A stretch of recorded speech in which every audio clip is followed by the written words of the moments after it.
Welcome to the Renaissance Sermon. I am your host for this particular segment, or for this particular episode. My name is Sleepy, and what everybody should be aware of in terms of how we start this is going to be through a guided meditation practice. Okay, so this is going to be a tad bit different than normal. Just gonna actually try to I suppose give you guys a bit of a kind of a serious note and serious tone, because I guess today's a special episode, but also just want to kind of make sure you guys are really getting what you can out of this particular segment too, and I don't want to overshadow that with any type of trolling or humor or anything like that. In terms of these particular exercises, when it comes down to meditation, deep breaths, all of that, I want you guys to understand something. You can really when we talk about meditating, a lot of us may have really been told that it's good to meditate, but I want you guys to understand something. When you actually get in tune with the idea of meditation and what that requires, it may not be particularly necessary to continue on the practice, right? So to develop this practice for every single day. The idea here is that when you know how to transition from the animal brain state to the meditative mind, I guess we'll call it, there's going to be an awareness that you can carry with you throughout every single activity. So when it comes down to in-between activities, you can get into this kind of practice in this mode to understand when you're really kind of coming out of or further apart from this meditative state. So it's important that you kind of practice this in terms of forcing yourself, knowing what it means to force yourself, and being able and demonstrating an ability to force yourself to do these things, and then not necessarily having to take, although it's very good, very useful to take certain segments of your time out, it's also important to understand what that state is, and then when you are moving out of that particular state. Okay, so that's the main idea there. In terms of the breathing, right, so when we breathe in, it's important to really move the stagnant air, because a lot of us, we breathe with our upper diaphragm a lot. Okay, so we use our upper chest and we breathe, and we don't really understand what it means to breathe deeply, and what that there's all types of different nervous systems that we activate when we decide to breathe deeply, like in with our belly, right? So when you breathe, it's better. Actually, a good analogy is when we're born, we're actually we breathe through our bellies. If you actually see babies, they'll breathe through their actual bellies.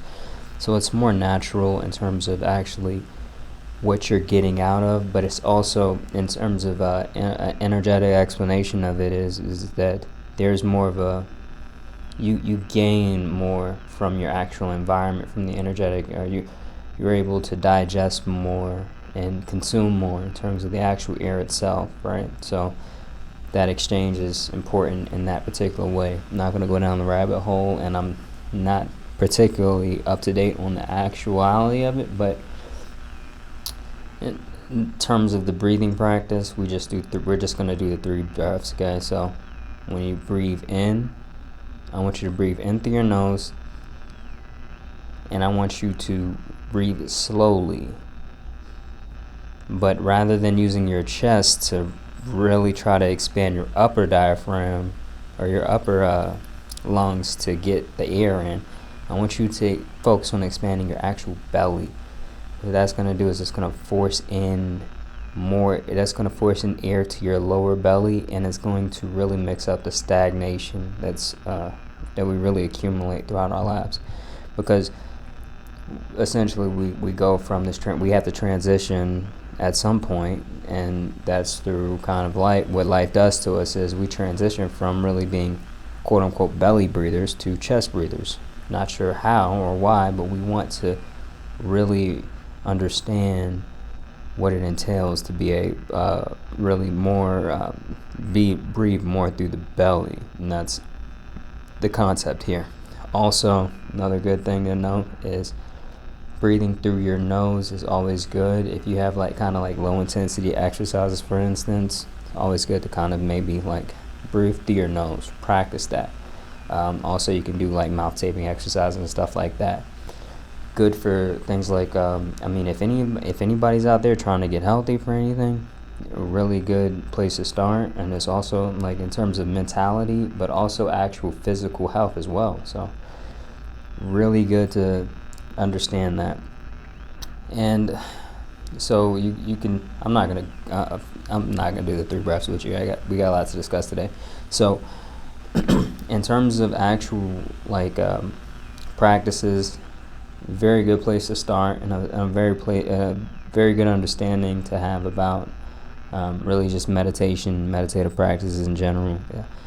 I mean, meditation I think is good to section out parts of your day, but it really should be something to where you're just getting into an understanding of the baseline for what meditation does for you, right? In terms of your actual mentality and the way you actually operate. Where those who perceive truth may strive to make others see. A big, powerful America, and shoot them for what?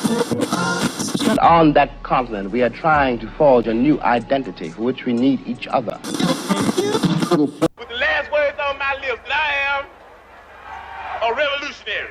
And you're going to have to keep on saying that. I started a new series, which is called First Friends, which is sort of like a play on, like First Lady. And yeah, the idea is what you said, exploring the possibility of figures close to Donald Trump, still close to Donald Trump, that have unusual, or rather that have never been reported about connections. We're going to be referencing the book of Unlimited Hangouts with the chapter of First Friends, Part 1, and our translator is Whitney Webb. This particular scandal behind this guy, Jeffrey, Whitney writes that this scandal can be too big to fail. And the implication here is that rather than an owner, right, Jeffrey can more accurately be understood as a manager of this system of corruption that siphons money from the public and entraps powerful people with predilections, we'll say, right? But Whitney has a lot of work really behind this particular topic.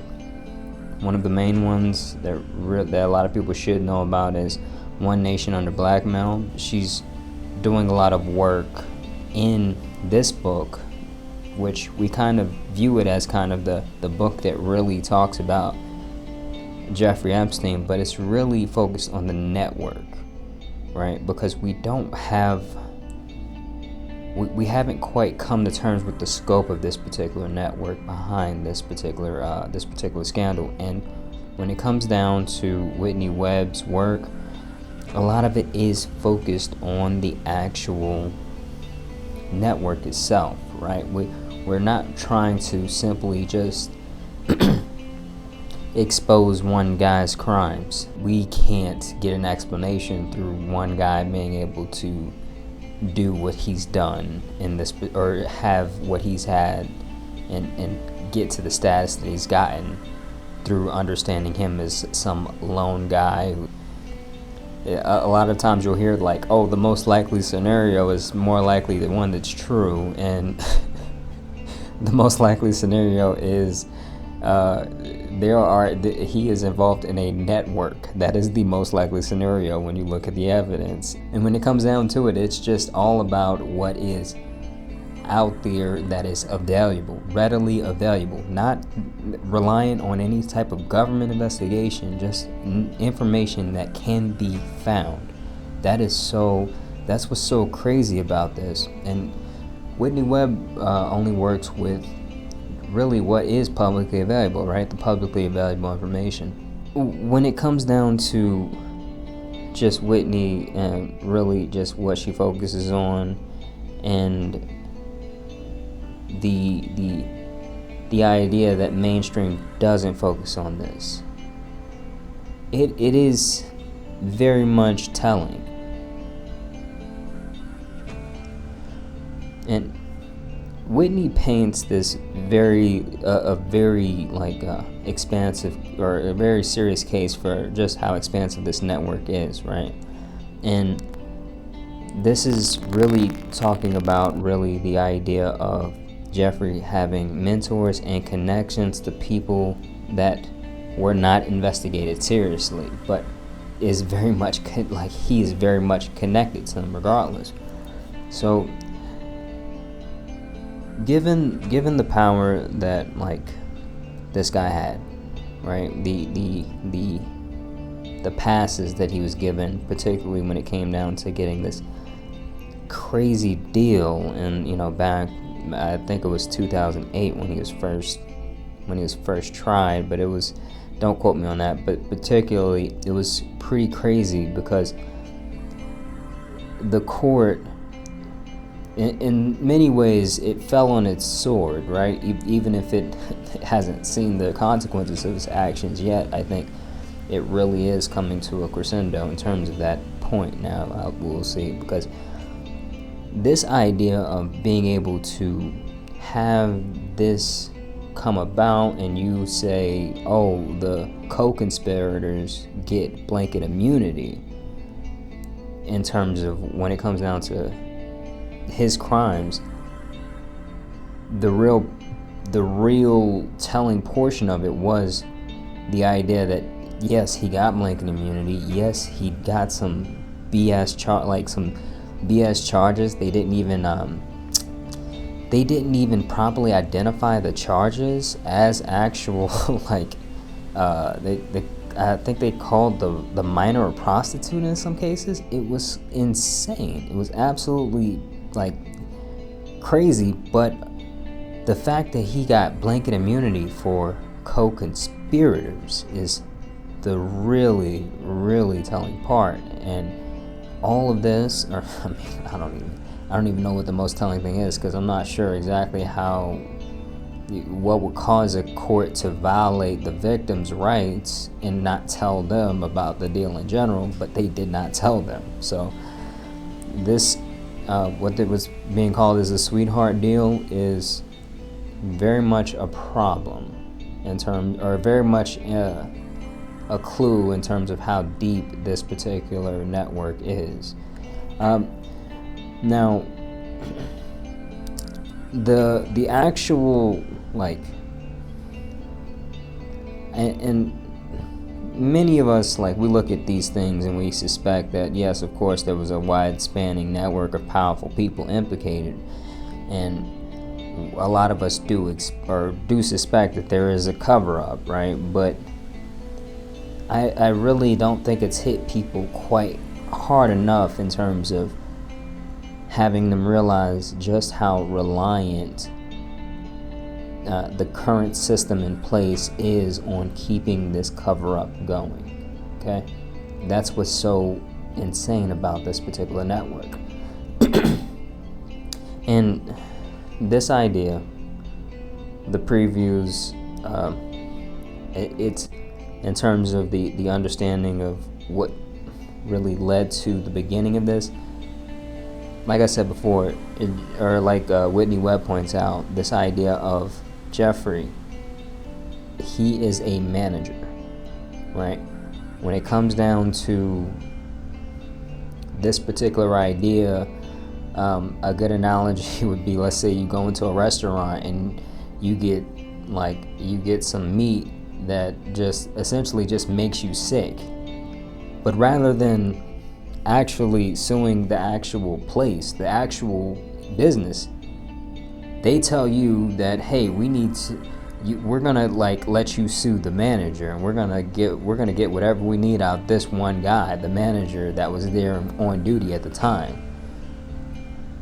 When it comes down to this guy, he's probably, I mean, he's probably got some insight, absolutely, but there was a system that put him in place.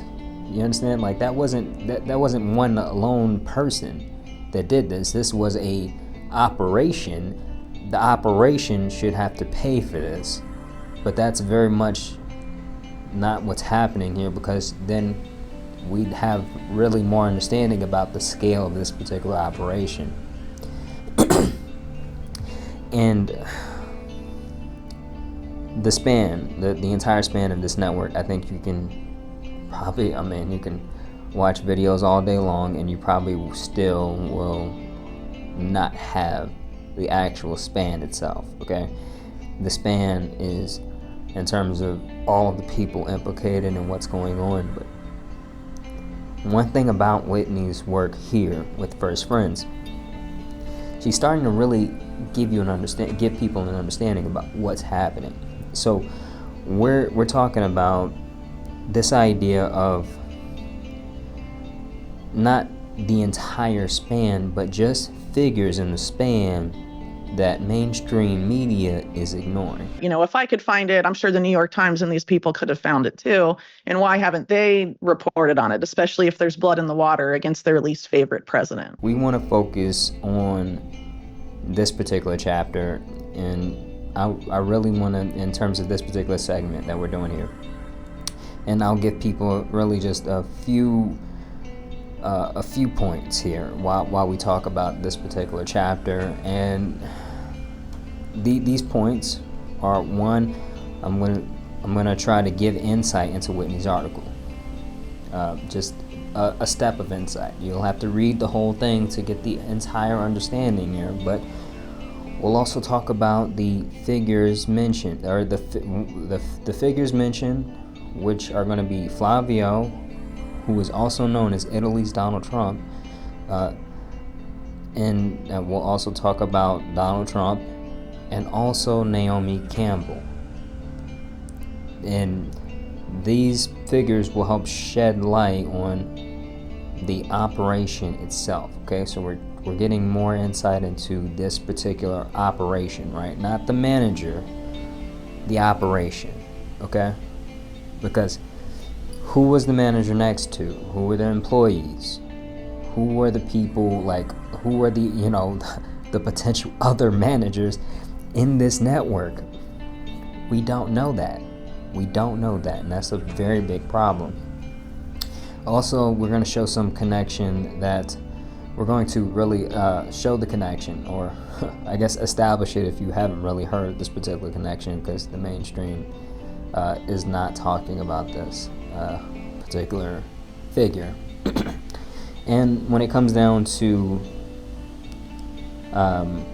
this figure in general, Flavio, we're going to do kind of a deep dive into Flavio, because it does look like this guy could very much be managerial level or adjacent in certain ways. Okay, so we definitely want to talk about just the upcoming and really how this guy got into place. Now, when it comes down to Flavio, we're going to talk about Flavio's connection to Trump, because that's there. That's not the question. The question isn't whether Flavio was connected to Trump. He was. That's by their own admission. He's a longtime friend of Donald Trump. As I put in the article, there's a video of them together doing the Italian edition of The Apprentice, because, as Trump says in the video, when it was time to bring The Apprentice to Italy, there were lots of people that wanted to star in it, but he only wanted one person, and that was his longtime friend, Flavio. And they talk about their long-term friendship in that clip for those that are interested. And we'll also we'll talk about Naomi Campbell, and I think Naomi Campbell is important for just the idea of establishing the idea of, if we go back to this restaurant analogy, if we're talking about Jeffrey as the manager, it does look like Naomi Campbell was one of really just could possibly have been an employee. Okay, It's important to state that Naomi Campbell has denied knowing of any wrongdoings or whatever legal terminology I gotta use there. But we'll get into it. Now, I want to make a point here, and this right here is for the idea of the Renaissance in general. We're seeing a lot of quote-unquote bombshell evidence, but it's important because I don't think that publishers are just coming in contact with this material. When I had the Black Book in 2012, no one wanted to touch it. No one. And I went to every publication in New York City, and I was talking to editors and publishers, and no one wanted to touch it. And then when we published it in 2015, I mean, the floodgates opened, and there have been tons of ink dumped on stories about the Black Book since then. Now, Wolf is saying that he has all these recordings, but no one in the mainstream media is willing to touch it, which you think at this point someone in the mainstream media would go for it. So that's a little perplexing to me, but I also know that I've been writing about this realm for 22 years, and the mainstream media gets very, very tenuous when these types of subjects are brought up. Well, let me tell you why. Because the people who run these organizations circulate in among these groups. These are their friends. That's how stories got killed at the New York Times. The real estate developers who were all socializing with Sulzberger, when I was the publisher there, when he was the publisher when I was there, complained about Sidney Schamberg's writing about their, evicting people and destroying rent stabilizing, and Sidney got fired. I mean, so we have to be clear that the reason the media has been so reticent about reporting on any of this is because this is their social circle. I believe that many publishers were sitting on these findings for a long time, and a lot of mainstream news outlets are viewed as credible due to their sheer size and proliferation throughout society, but everyone shouldn't view these people as the first to give us relevant news. They will do so when they have the okay from the people who they rely on for funding. Tell them that it's okay to do so, okay? And in terms of right now, what's happening, this bombshell evidence that's coming out, I want you guys to understand something. The implication is that maybe they know things are fine and will be fine if things come out now. Okay? Whatever that could mean in terms of the makeup of the files and what they have in them, it's one thing. But we should not, it's another point, we should not view the Epstein files as something that is kept away in a locker in the Fed's department. The Epstein files, when we talk about the files in general, these are things I believe that are widely out there, right? The Feds may have they definitely have, they definitely got a cache of something out. I said cache, no pun intended, but they definitely have things really out there. Somebody has the videos and the actual compromat itself. The main thing he did when I walked in, I thought was interesting, he showed me where the men monitoring everything were. So if you're facing the house, there's a window on the right that's barred. That's the room, the media room is what he called it. Yeah. And so there was a door that looked like an invisible door with all this limestone and everything, and you push it and you go in. And I saw all the cameras. What it was like old televisions, basically, like stacked, but they were monitors inside this cabinet. And there were men sitting here, and I looked on the cameras, and I saw toilet, bed, toilet, bed. I'm like, I am never going to use the restroom here, and I'm never going to sleep here. I mean, it was very obvious that they were like monitoring private moments. She believes there are tapes. The question is, who has them? Journalist Nick Bryant, right? So he picked up the Black Book after the feds took the book from Epstein's butler, okay?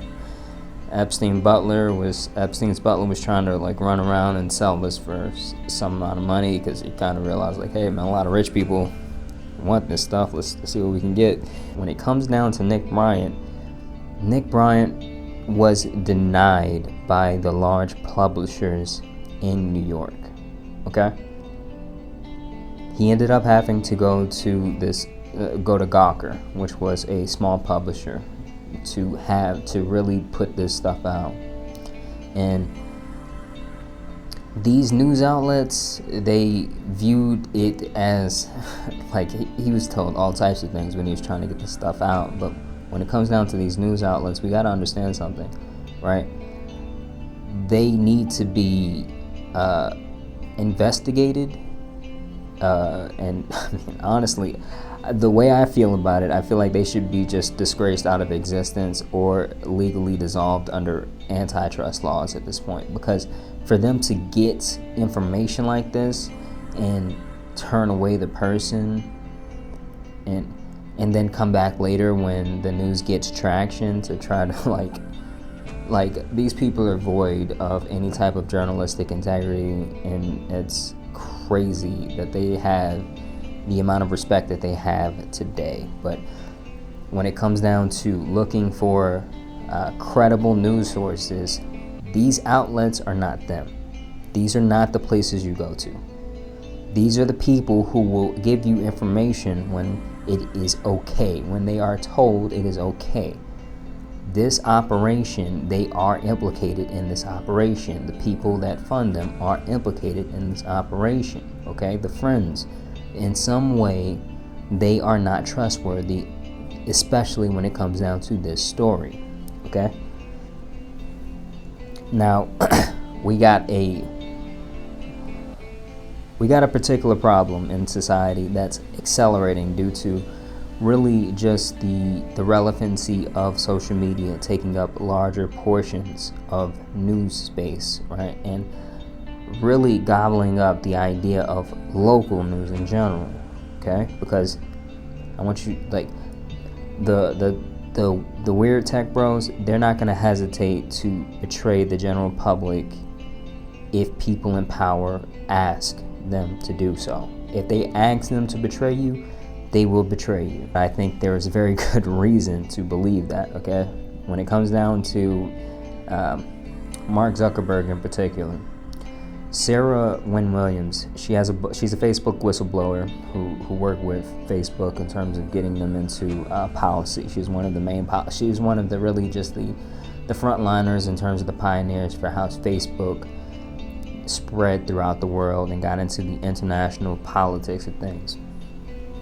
And she mentioned there was a moment, I'm not sure verbatim what this particular moment was, but essentially Mark Zuckerberg was very dismissive of the idea of stepping on the toes of local news.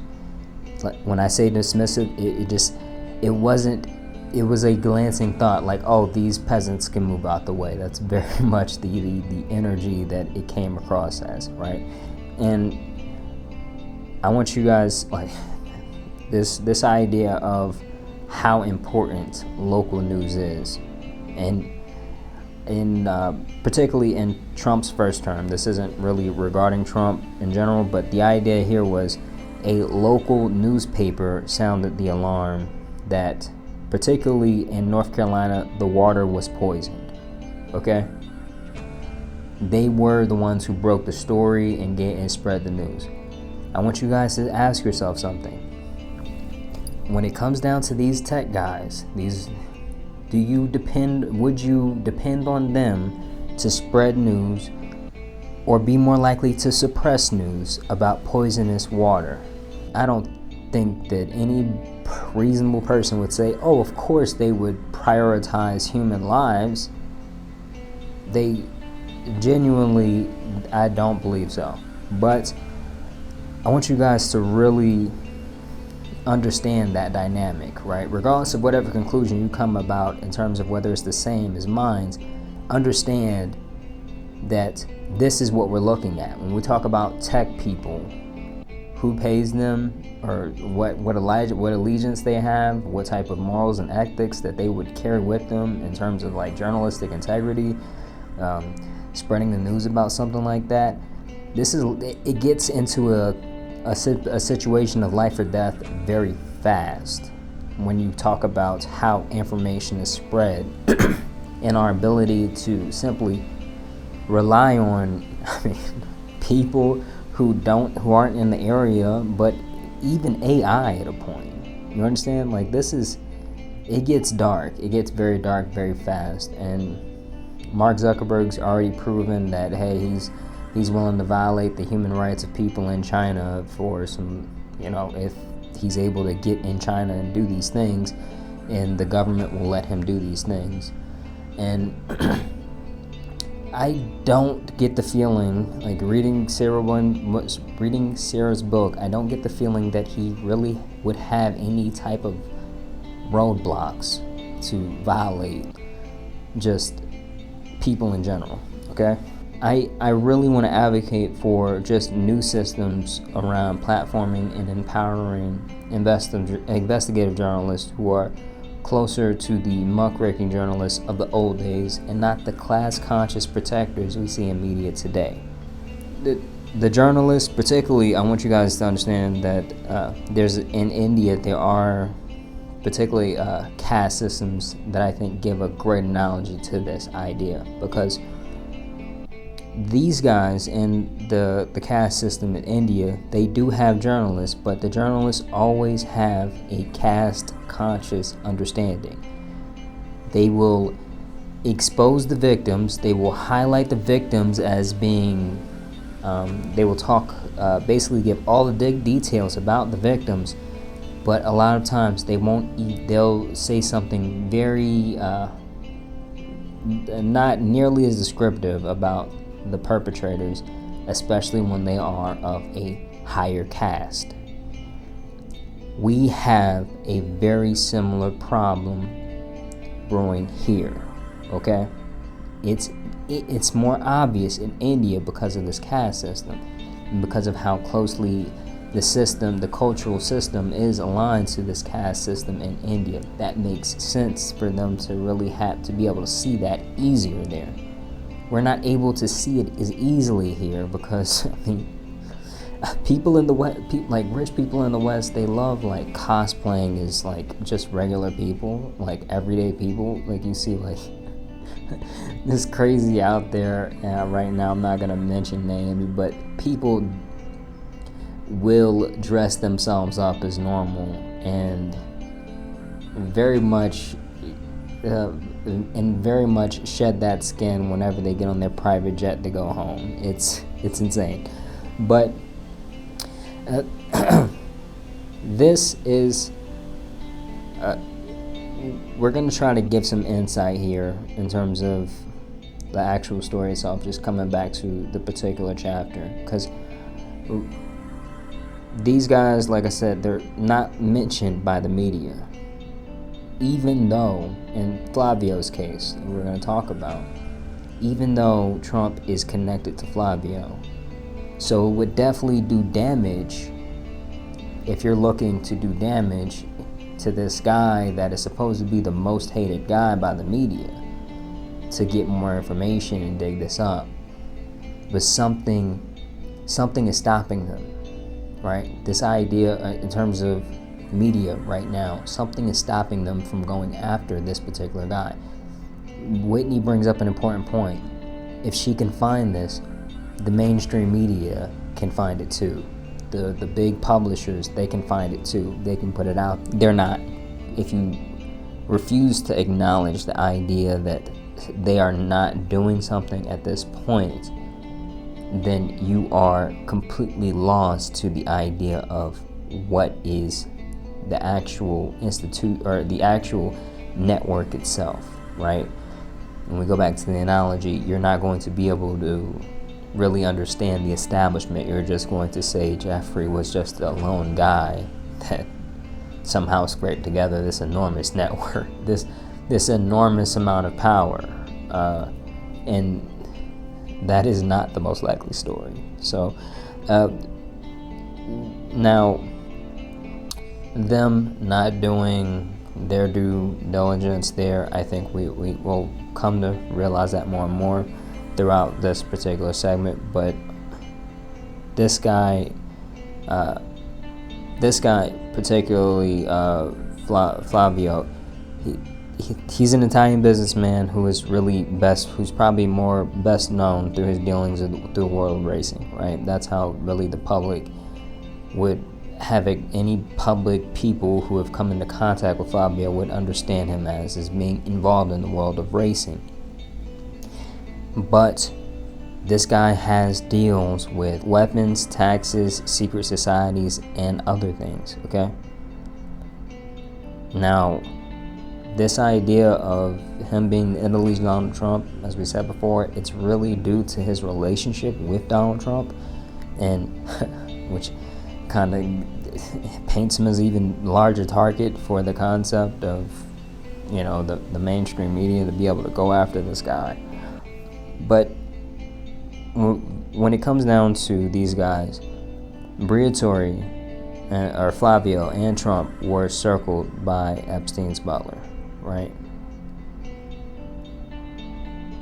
And Briatore, along with Donald Trump and others, were once accused by Epstein's butler of being material witnesses to the sex trafficking that was going on, right? So this guy, he's established relationships with Donald Trump, and he is a circled name in the Black Book. There has been no serious investigation. Whitney, just to give us more insight in terms of this guy, and I think it helps us really start to understand the scope of this establishment when we talk about this analogy of Epstein being a manager. It's easy, I think it's, we're going to go into the background, and I'm going to try to minimize a few details only because it's easy to get lost in just the sewage that this guy was really involved in, okay? And I'm going to really do my best to follow just to really shed light and follow what Whitney is highlighting with his background. And I just want you guys to really get this in terms of understanding that this connection is established, but having more insight into how this person really grew into being a figure that is circled by Epstein's butler is a very, very powerful understanding in terms of having a more comprehensive view of the establishment that Epstein managed.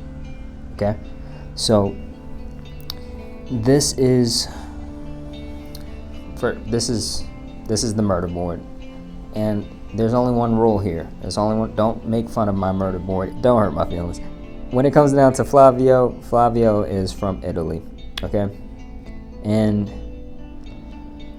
Whitney doesn't outright state this, but this guy, Attilo Dudo, we're gonna call him Uncle D. He may have been Flavio's introduction into the criminal underground. And because Flavio went to work for Uncle D, okay? Uncle D we got Flavio and Uncle. We have an established relationship between Flavio and Uncle D, but we don't have an established relationship yet between Flavio and just the underground network or any type of criminality in any way. So a lot of you guys may be asking, Sleepy, why do we got all these question marks if this isn't established? And I just want you guys to understand something. we don't establish this through direct connection of Uncle D in terms of Flavio working for this Uncle D at, this shop that Uncle D's, managing right now. We gain this establishment through the understanding of this other guy. We're going to call him Grandpa Sid, okay? Because Grandpa Sid owned Uncle D's shop before Uncle D owned the shop. So what, that doesn't, it's not solid, but there's definitely a connection there. Grandpa Sid is basically a Sith Lord, okay? When it comes down to his connections, he's a finance guy with some pretty serious connections with a Freemason lodge and also with the Gambino crime family, okay? Now, she talks about the shady way also that Uncle D died was similar to Grandpa Sid. It doesn't come across as really the strongest source in terms of when I'm reading it, when it came across, but it seemed like there was maybe things that particularly weren't relayed in that particular instance, but I do feel like there was something there in terms of the mystery probably behind the investigation that did or did not even take place. But in terms of establishing really Flavio to this network, this Sith Lord network that Grandpa Sid was really in on, we do have very real tangible evidence, and that comes in the form of Flavio's connection with PDF Pauly, right? And some of you guys may be asking, why is he called PDF Pauly, Sleepy? Well, PDF Pauly was accused by his wife of essentially just being a fan of the playground a little too much for her. So this guy, this connection is essentially set in stone when you realize that our friend was the PDF Pauly was a politician that was in this particular Freemason network, right? And we call the Freemason network P2. So we do have an established connection here in terms of we have a reason to believe that Flavio, through whatever this establishment was that Grandpa Sid was a part of, got into Grandpa Sid's network, okay? So we'll start to uncover that a little bit more and go a little bit deeper into that, but that's the understanding in terms of how we can start to really look at Flavio's lifestyle. Now, Uncle D's business, it went under, and when it comes down to really just what we can only assume to be the new powers from the Sith, Flavio seemed to branch into really his own branch of sewage at this point, okay? Now, in terms of this business going under with Uncle Sid, Flavio seemed to still be moving strong, okay? He got into bed with Count Dracula, okay? You're getting deep because I was trying to look up pictures of this on Google, and the pictures weren't coming up. They weren't showing up. So that's how you really know you're really in deep with an investigation, I feel like, is when these guys just aren't even on the radar of Google. But this guy was into some pretty serious connections, and I don't want to overshadow really just what's happening here, but in terms of the whole dealings, in terms of Flavio and what it really entails, it is weapons. It is weapons, and we'll talk a little bit about that, but it is not normal. We're not talking about I got some AKs in the trunk, or I got some pistols that I can sell you. We're talking pretty serious. But in terms of this particular connection, it was Count Dracula was very much known and established in Italy in terms of the power and the networks that Count Dracula really was a part of. And Count Dracula's business at some point goes down, even though Flavio was connected to this particular network. Flavio didn't go down with it. Flavio still stayed strong. Kind of weird. Anyway, when it comes down to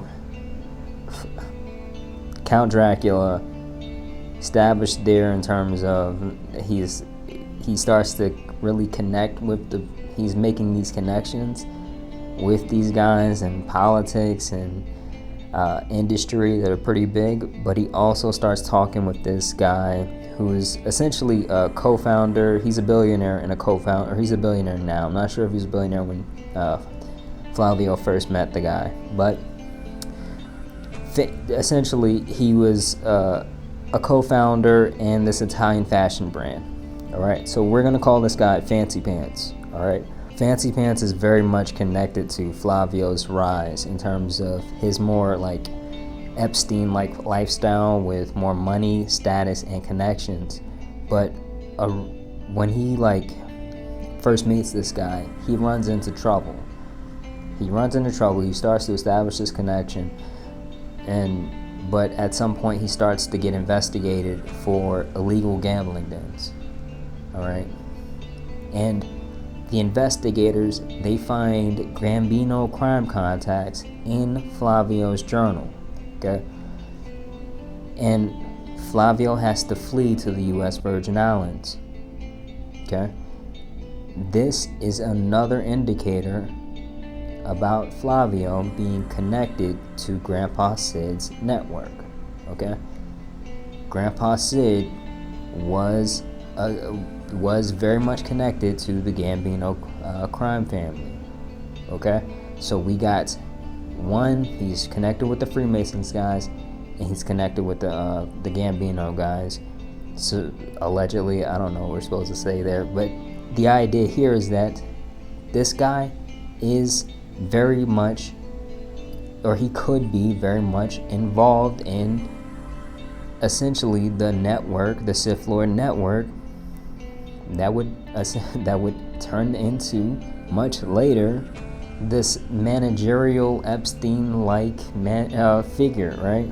I think we need to recap here. He has these Grandpa Sid connections to the Sith Lord, allegedly, right? And he hasn't been tried in court because he's fled, which is crazy, but assuming that he's guilty, he has demonstrated the willingness to be a part of gambling dens and things revolving around the Gambino crime family. Okay? Now, he also knows how to get in the proximity of politics, business people, and power in general. This connection with, P2 and PDF Poly, it tells me that this guy might understand really the workings of compromat in general. Okay, this is all allegedly. This is all just crazy sleepy talking right now.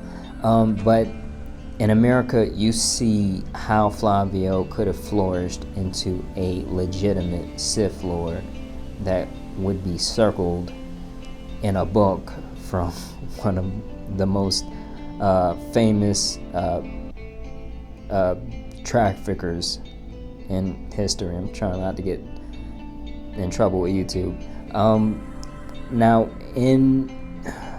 when it comes down to Fancy Pants, when he gets into America, Fancy Pants makes him a representative for this fashion brand in the U.S. And eventually he makes him a director for just this F1 racing team that Fancy Pants has decided to start.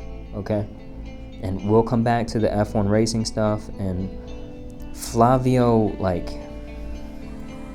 he starts kind of building, it seems like, a lifestyle, because he also gets into disco nightclubs, and Whitney mentions how there's a possibility that this guy really got connected with Epstein and Trump through the idea of, or through the starting and operation of these disco nightclubs.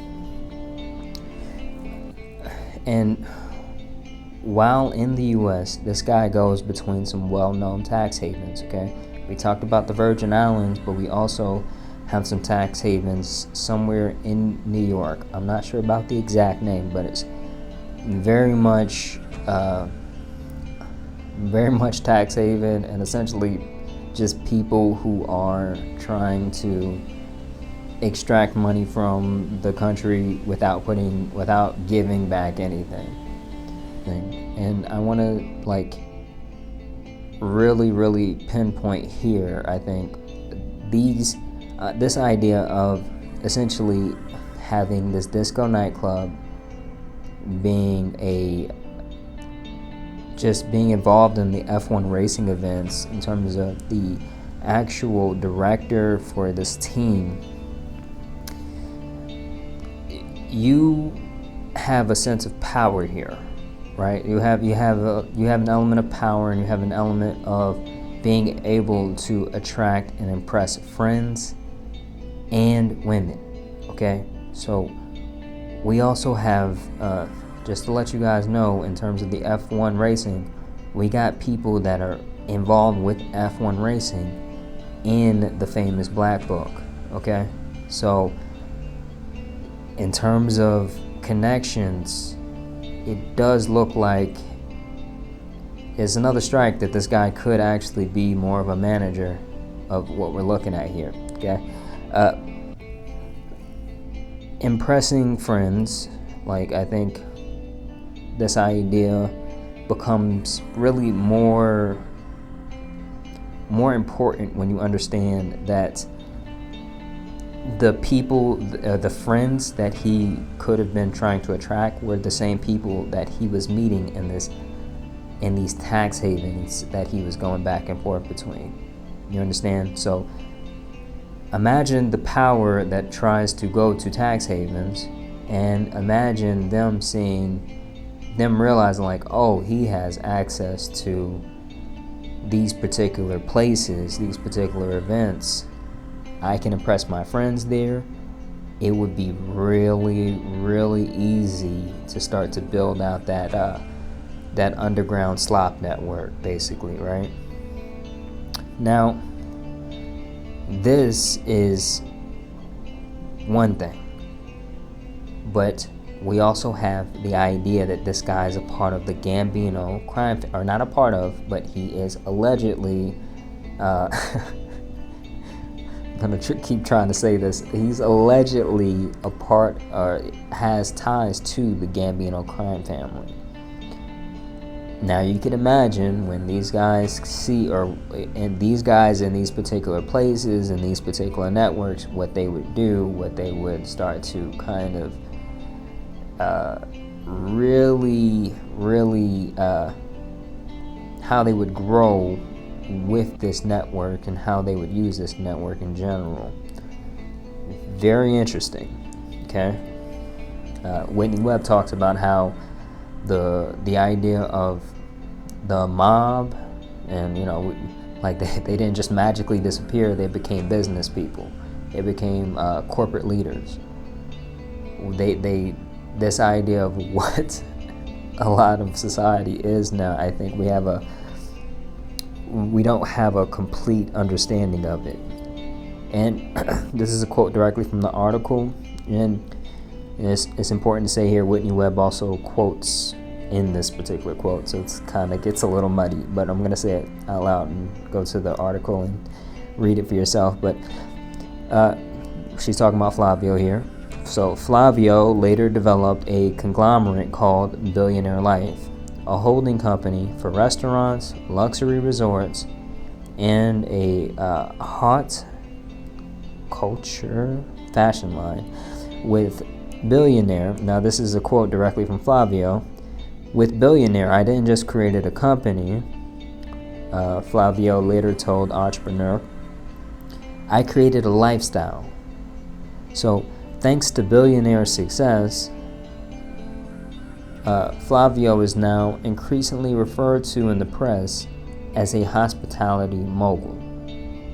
Okay? This is... I want you guys to really get this idea of this guy in this particular environment. Okay? Also, something that I didn't mention before was the F1 racing places were also, they had a reputation for being hotspots for human traffickers at some events in some places. And this is interesting. This is very interesting in terms of what we're looking at here, okay? Because we could be, right, allegedly looking at another manager.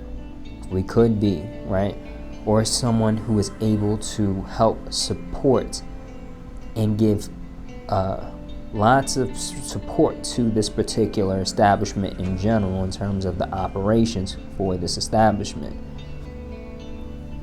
Very much interesting. Now, I hope you guys I want you guys to understand that this idea of what was going on, it was given a lovely veneer by Fancy Pants helping Flavio out, right? Because Fancy Pants gave Flavio this connection to the business world and made Flavio very, very much just legitimized in a lot of people's mind, right? Because you wouldn't necessarily have to ask how you got your money like we do with when we ask how did Epstein get his money, we don't know. When you ask how Flavio got his money, being connected to Fancy Pants actually does give Flavio a sense of legitimacy. This is allegedly, of course, I keep saying that. When it comes down to Flavio as having Gambino connections, it really comes into focus, I think, if we started to really dig into the idea of, or really the history and the implications that Flavio could definitely be a weapons dealer or be involved in weapons dealing to a tremendous scale. And I'm talking about atomic, nuclear. Okay, we're not talking about, like I said, we're not talking about AKs and pistols in the actual trunk. We're talking about actual weapons in terms of nuclear weapons to countries, okay? The only reason why we're not digging into this here is because I feel like I would get lost in that particular thread, okay? So we're not going to go there. Now, when it comes down to the lack of ability for our system to pinpoint this guy, go after him, criminally investigate him, you understand that he traveled between tax havens, okay? The people that he's connected to, the people that investigation could also bring down, may be very much adjacent to the people that essentially pay politicians off already, okay? And so we got to understand that this guy there's a lot involved in terms of understanding the scope of the system in general. This isn't even talking about what's happening across the pond in Italy, right? In terms of him having connections with Italian business leaders, politicians, those people definitely could also go down with this guy, okay? Too big to fail. We really need to understand this network really could be too big to fail in a lot of cases. And the people a part of that network, they may end up trying to keep this place up and very monstrous ways when we really think about what could go on in terms of when they're faced with the idea of being exposed. This idea of what Flavio is definitely something in itself, but I really want to establish this connection here and talk a little bit about our upstanding and moral president that we have now, because both of them are circled in the circled in the book, in the famous Black Book by Epstein's butler, right? So not just in the Black Book, the butler thought that they were of special enough interest to circle in the Black Book, okay? Very telling, very telling. But I think it was Flavio who refused to say how they met, or really the actual circumstances where they met under, but it is something that somebody, either Trump or Flavio, I believe it might have been Flavio, who said that they were both really fast money making or looking for fast money, and they were known as playboys in the New York along with Epstein. That's not verbatim, but that's, and they didn't say along with Epstein, so, but that's something that was added by Whitney. Now, Trump also wanted Flavio to be really the Apprentice TV show pick for his counterpart in Italy. As I put in the article, there's a video of them together doing the Italian edition of The Apprentice, because, as Trump says in the video, when it was time to bring The Apprentice to Italy, there were lots of people that wanted to star in it, but he only wanted one person, and that was his longtime friend, Flavio. Right, that's established. It's out in the open, okay? We're not talking about question marks between Flavio and Trump. There are definite connections. But one thing that I really want to mention here in terms of the makeup of this particular establishment, and how particularly the idea of Trump having a modeling agency could be tied into this particular network. It's very much seems complementary to the idea of having F1 racing events, disco nightclubs, and it does seem like if you really had that network, if you really wanted to build that network, a modeling agency would fit right in. Okay? And talk a little bit about that later, but I think another note here in terms of what we really haven't gotten a lot of information from, in terms of, at least not that I've seen, is that Donald Trump's mentor, right, this guy Roy Cohn, we'll call him Screw Nose because his nose looks funny, but he is known as really someone who's involved in the organized crime world, right?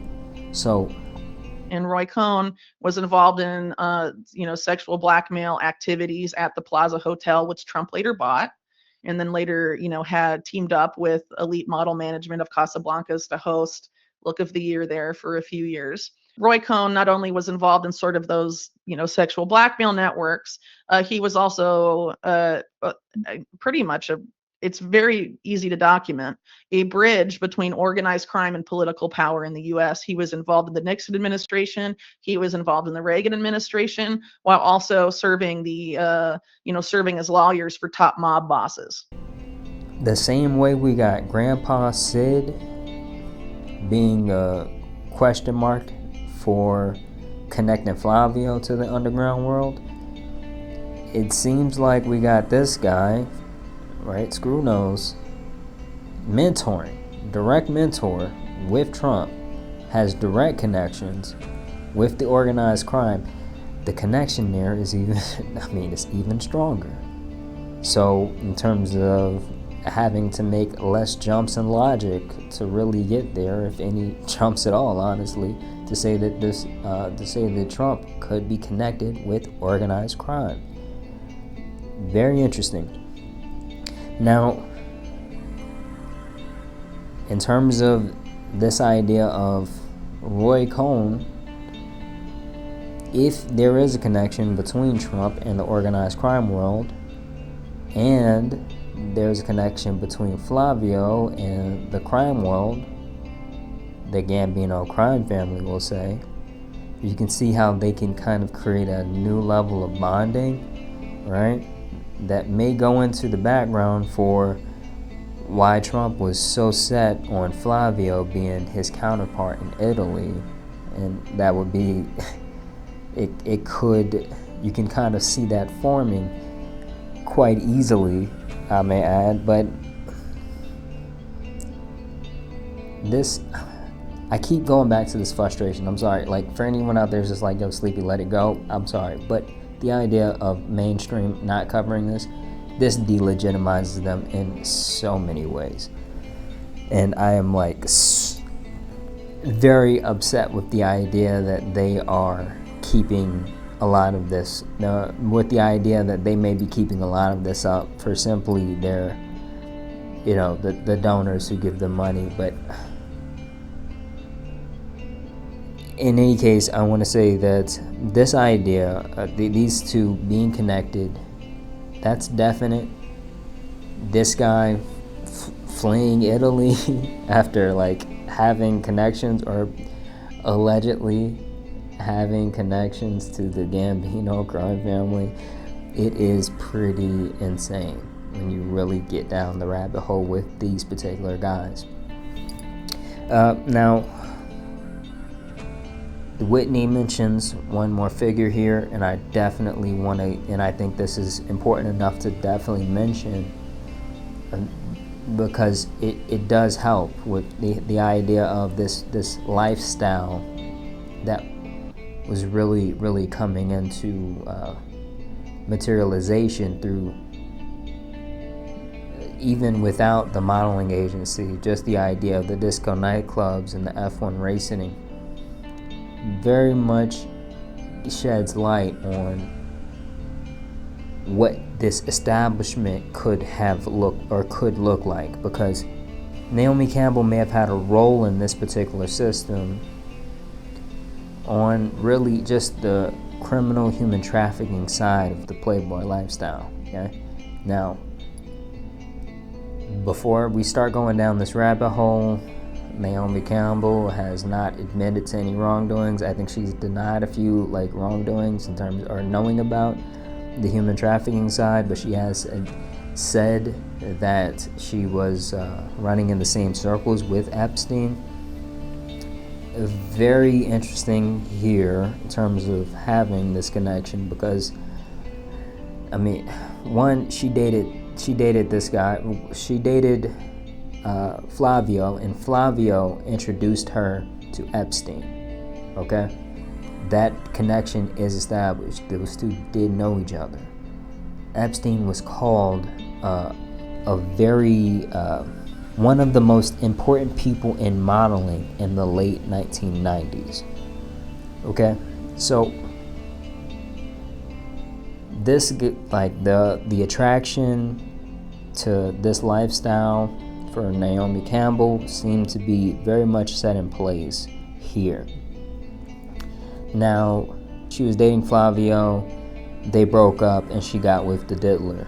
Okay, at some, and that is, I mean, just a whole nother bag of issues when you think about what Flavio, the lifestyle that Flavio and Epstein could have really molded, could have really helped mold in terms of what the diddler was essentially caught up in. Other girls and get girls to try to, convince this guy, bringing girls on to try to convince this other guy to be in a room with another man and all this other.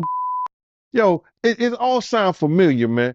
we'll say there are still some questions about what was going on there. How about that? But if anything, this is Naomi Campbell, a direct quote. "I found a girl just by going out on the street. She's called Gabriella. Premier have signed her. She's 16 and beautiful." And this is Naomi Campbell quoted via The Guardian in 2006, right? Now, this is in Brazil, right? Naomi was known to recruit women from Brazil. She spent a lot of time in Brazil. Epstein was known to recruit models for an international modeling agency through Brazil, as well as a few other places. Okay.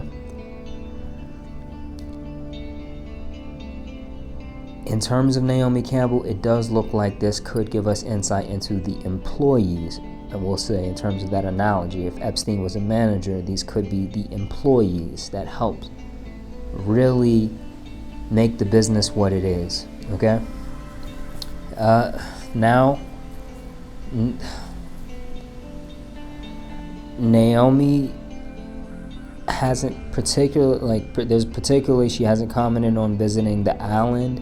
Right now, we've established that she recruits teen models from foreign countries, and that may very well be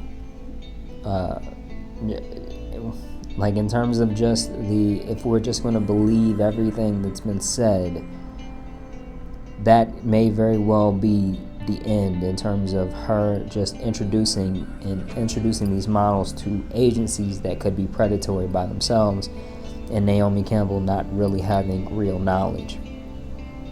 But when I say but, I had a big but there, because she has also been implicated by 2 victims of Epstein as having knowledge to what was going on regarding their abuse. Okay. Now, Virginia Giuffre particularly tweeted at Naomi Campbell, and this is in 2020. "You saw me at your parties. You saw me in Epstein's homes. You saw me on the plane. You saw me get my hair cut. You saw me on the streets. You watched me be abused. You saw me." Crazy work there in terms of I'm not sure how Naomi handled that, but just if that's true, you need to definitely be in there with, or not in there with just Ghislaine. She's about to get a pardon. That's crazy. But if anything, definitely need to be investigated to that particular tune. Like I said, Naomi Campbell gives us understanding in terms of, this may give us understanding in terms of the employees at this establishment. Okay, the establishment that needs to be sued, that needs to be accountable for what happened. Okay, we're not going to just say that the manager was a lone manager. That doesn't make sense. But it does appear that this does give us understanding of the establishment as a whole. Okay, and Flavio, he sheds a very particular light, and a very no pun intended, a dark light on what really the implications were, right? Because we're talking about organized crime, intelligence agencies, and even the international political implications. And when I say intelligence agencies, you don't just fall into nuclear weapons. You don't just fall into that. Those are governments. That's governmental. Those are agencies that are involved in that particular scheme. So we'll say intelligence agencies. Cough, CIA, cough. And these are my thoughts and opinions. I don't know what other disclaimers I can add on that. And now Whitney Webb, I'm linking the article in the description, but really just be sure to just regularly check in on the Unlimited Hangouts website, and or whatever Whitney Webb has got going on, and understand that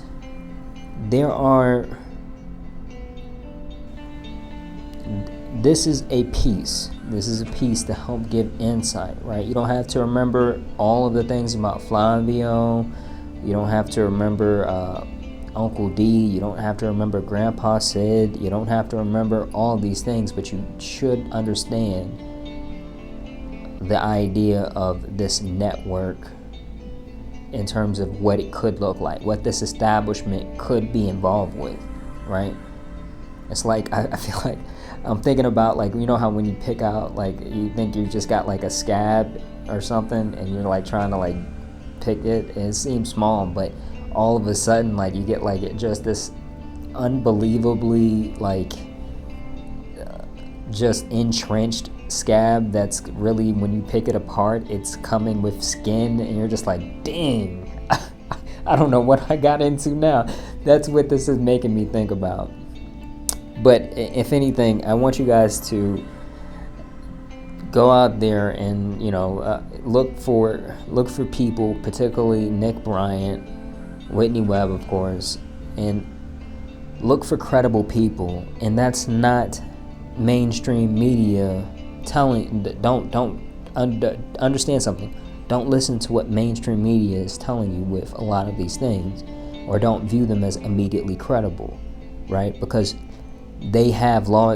Essentially, when Nick Bryant went to them with the Black Book and they denied the Black Book, that was them discrediting. That was them discrediting themselves with this whole entire story. Okay, huge, tremendous mark against them. So, if anything, I want you guys to support Whitney. I don't know what she's got going on exactly other than the website, but just follow her, look for her. I think she's on X until Elon decides that he's had enough. Just follow her, but also remember to like the video and comment with any insights or advice for like future articles.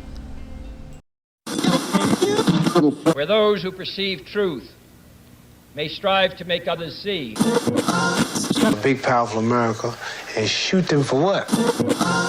On that continent, we are trying to forge a new identity for which we need each other. With the last words on my lips, that I am a revolutionary, and you're gonna have to keep on saying that. Where those who perceive truth may strive to make others see. A big, powerful America, and shoot them for what? On that continent, we are trying to forge a new identity for which we need each other. With the last words on my lips, that I am a revolutionary, and you're gonna have to keep on saying that. Now, this is from the book of Global Investigative Journalism, and this is going to be a part of the War Crime series. Particularly, this chapter is going to be on the banned and restricted weapons, okay? And this is coming from our translator, Nick Waters. The weapons of war must be abolished before they abolish us. And that is a quote from JFK. When it comes down to banned and restricted weapons, it is a contradictory statement. I believe I'm saying that wrong, but it's a contradictory statement in the fact that there are no real rules to war, okay? The idea of war is diplomacy by other means, okay? That's one way to really view war, okay? This isn't, we're going over this so really everybody gets an understanding of the idea, just how far the enemy is willing to go in the eyes of everyone else, okay, in the eyes of the international court system. In this chapter, Nick sheds light on particular scenarios, cases, and international regulations to really instruct readers on war crimes regarding weapons use. And in terms of this idea, right? The idea of no rules really being the only rule of war. I think one figure that really gives this understanding in terms of today is Netanyahu, because he is the prime minister of Israel, and he is able to move between these countries, these powerful entities in the world, without any regard for the fact that he is a war criminal in a lot of cases, or with little regard that the fact that he is a war criminal. And I mean, he is really the case to make in terms of really telling the international courts that they have no real teeth in the world. There is no real teeth regarding international court rulings, okay? And when it comes down to civility, it's a responsibility of the people who hold power in the world, okay? This is a case for people truly transitioning from where they are now into true Renaissance people in the world, okay? Because when we truly become Renaissance people, the idea is that we will carry that, we will be representatives of the power that the U.S. has on the world stage. We won't simply just be people. We will be representatives of that particular nation in a way, okay? Because we do hold a lot of power in the United States. So that's very important in terms of transitioning, because we do have to get the reins back. And Nick talks about various scenarios, but I think really one in particular really does kind of haunt me, I'll say, because in Syria, the civilians, they were forced into basements due to really heavy shelling. All right, so bombs were being dropped. They go into the basement, and helicopters, they dropped yellow and green chlorine gas on the population, and the chlorine gas suffocated the people in the darkness of the basement. That is, when we talk about the idea of chaos, the idea of why I keep advocating for a renaissance rather than some people would saying, a revolution. This is it. We're looking at the difference between this scenario and a scenario where we gain power by means of simply the structures in place, okay? Because the fall of the structures in place, they leave these particular weapons in the wrong hands. Chaos does not breed. We don't get the people, the leaders who come up in chaos are not the civilized people. They are not, like when we talk about the natural cycle, we're not talking, the civilized people may at some point come up and come about, but the people who come up first, they are not usually the civilized people. They are the people who inspire fear. And we have to understand that this is not what we want. Now, in terms of with this idea in Syria, it violates something that we've talked about in this war crime series a lot, and that's the principles of proportionality and distinction, okay?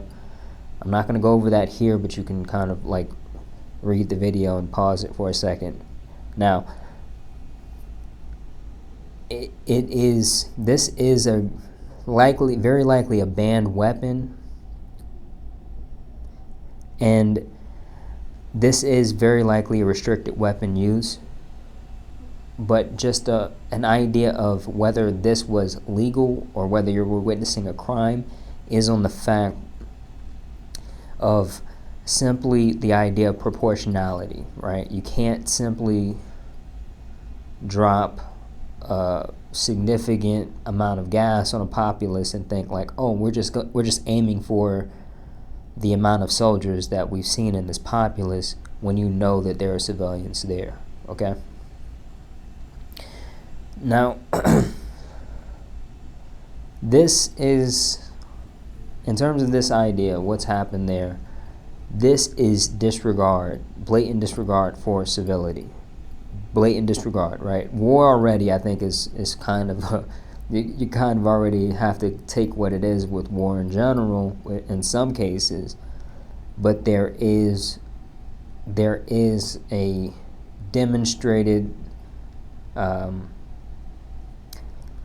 there is an installed sense of civility in regard to the how the international courts regulate or dictate what is legal and what is illegal about war.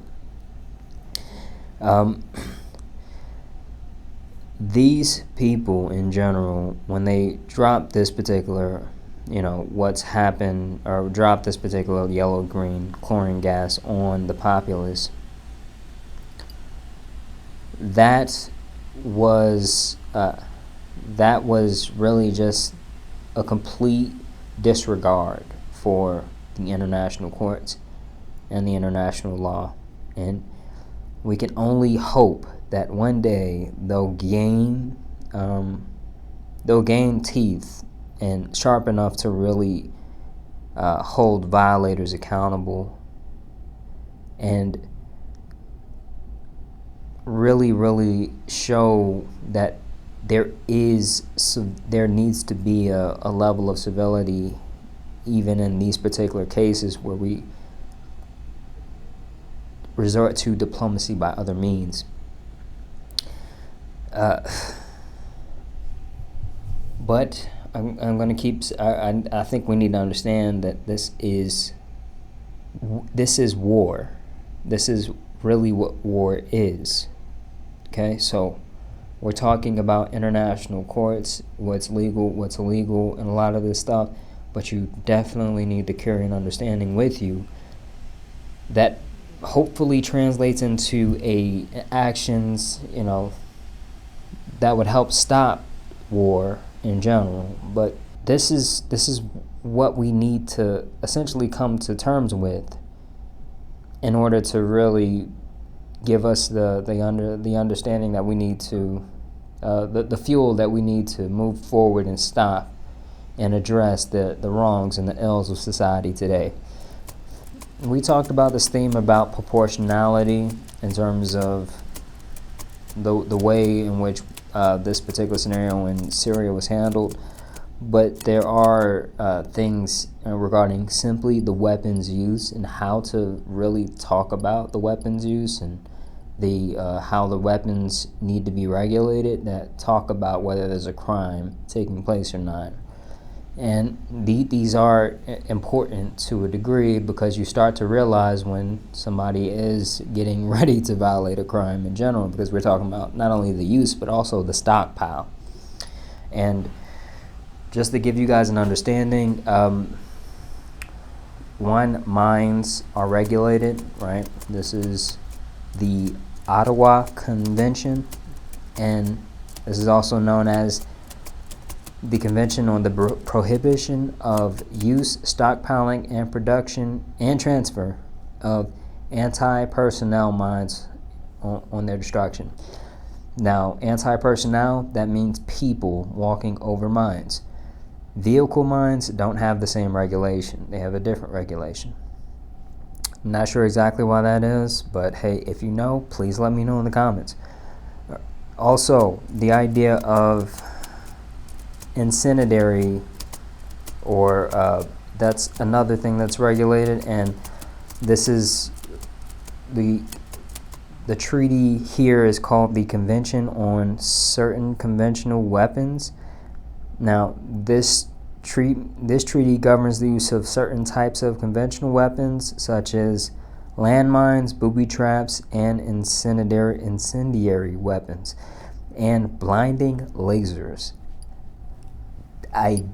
did not know that that was a thing, it's kind of wild, kind of crazy. But we do have that listed here, so I can only assume.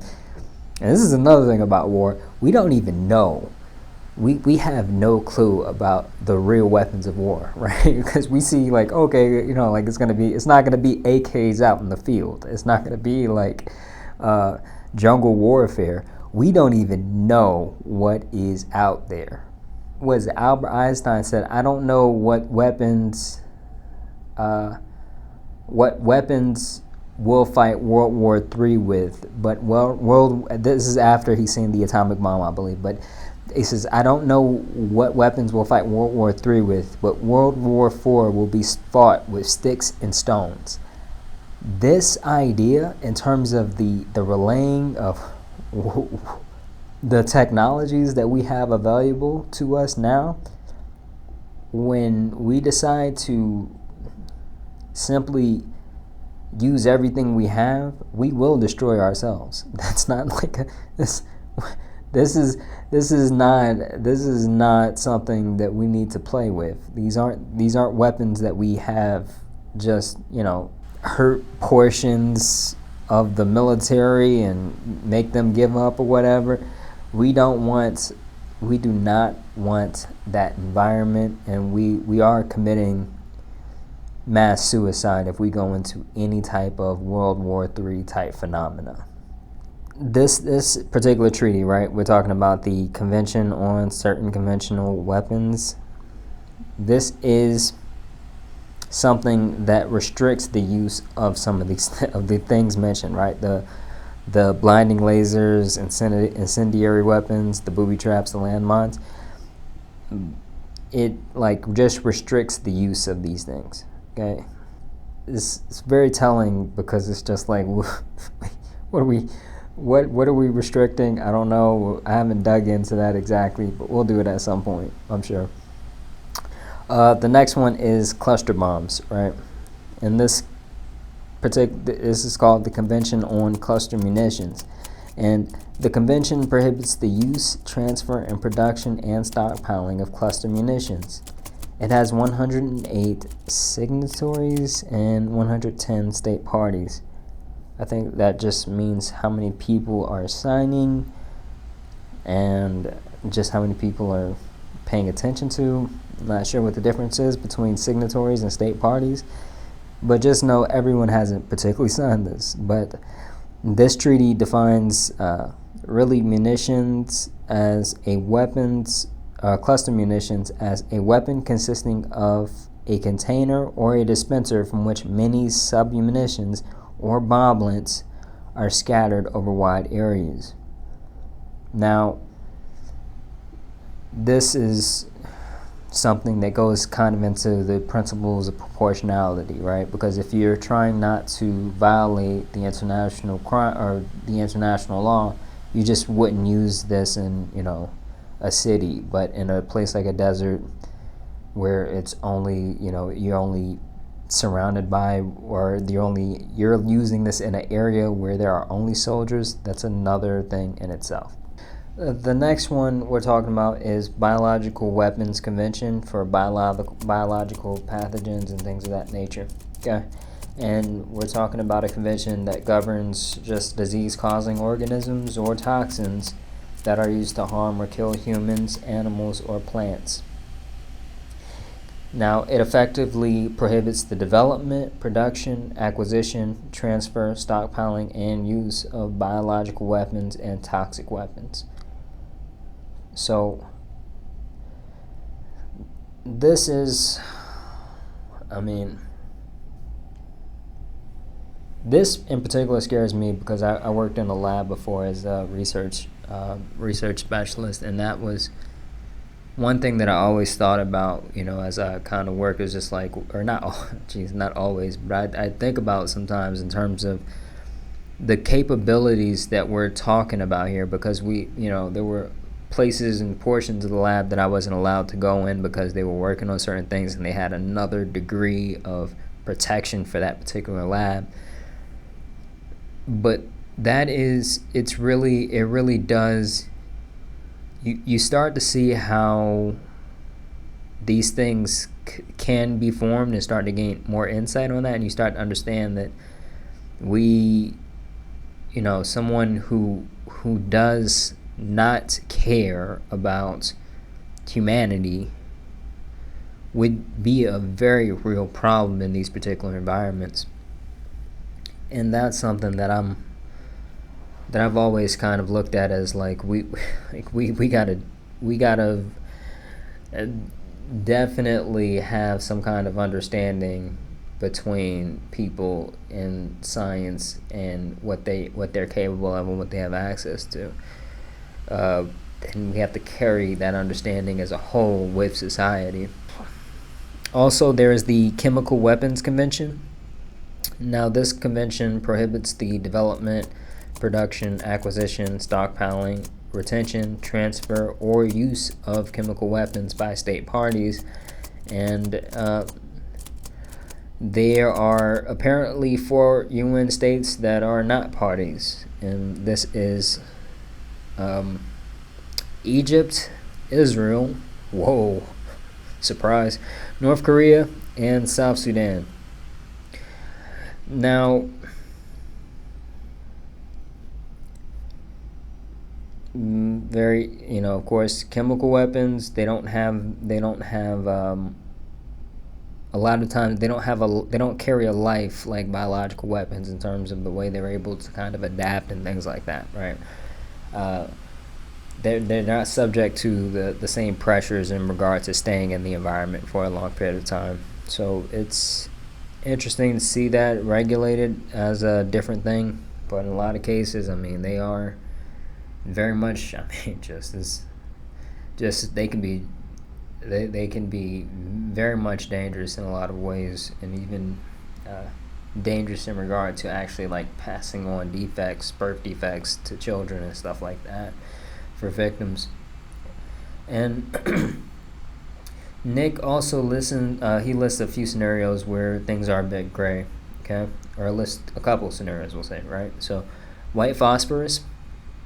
White phosphorus is used, of course, to just completely devour people, basically, but it can also be used as a smokescreen. And particularly for a smokescreen, America made this case, and Israel, they didn't make this case, they just stated this case. But there's very much an investigation involving the American situation, to where people found that the actual white phosphorus that was released from the I believe it was helicopters, they found that it impacted lower to the ground. So in their case, they were saying that they were shielding people from the ISIS forces in a particular place, and they were able to successfully make that case. And I am not the spokesperson for Americans fighting terrorism and how they do that and what they've done, because it gets mucky when you look at the involvement that we had in creating and propping up the terrorists in a lot of situations. But whatever. Israel, I don't even think they tried to make a case. I think they just shut up about it at some point. They made the case, and then they just like, okay, cool, and they just stopped using the actual white phosphorus in that particular case, which was, that's a great sign that they cared enough to stop using it. But they also just shut up about it. They didn't say anything. And Nick also talks about drones, and drones are a point that I really want to talk about here, because they don't get enough attention in my particular understanding of them, because they allow for essentially the gamification of war. And a lot of politicians, they'll get up in front of you and they'll say that this isn't costing American lives, so it doesn't feel like war to us, but it causes very real terror in terms of the people that are on the receiving end of those drones. And it is it can be extremely traumatic for these people. There's cases where like a drone will bomb a certain area, and there's like some kind of protocol in place to where they will sit and hover in place and confirm their target. So say that a bomb goes off in a particular city and you're around. The idea here is that a bomb's went off. You, as a person who is maybe across the street, can hear someone yelling and screaming for help. But you can't go. You can't do anything because you can hear the drone hovering.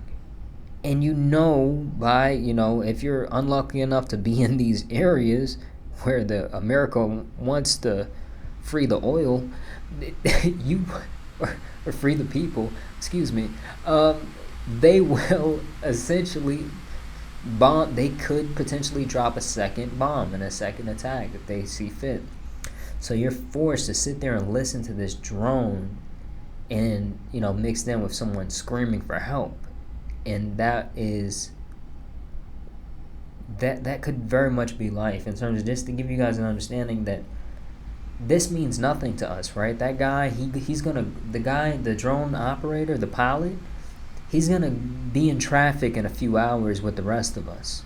You know what I'm saying? Like, that's just his life, right? He could suffer from PTSD, but he can also just be a complete nutbag and just be like, hey, that's kind of the way things are. You don't know. And I'm guessing that the military is gonna try to recruit more nutbags, and so we got to be careful with this idea of drones in general. And this idea of forever war is something that our government is looking for. Our government is really hungry about, right? And not particularly the politicians, just the people that pay them off, right? Because I honestly think politicians, the only thing a politician is good for is supposed to be keeping us out of war, right? That's the idea of politicians. The proliferation of politicians is the idea that, hey, we can do this by other means, right? We can settle things by other means. So our politicians completely fail us just in my book, when we have to talk about when we try to go to war and things like that. It's disgusting. But the idea here is that in this Renaissance, we should understand that we have a responsibility.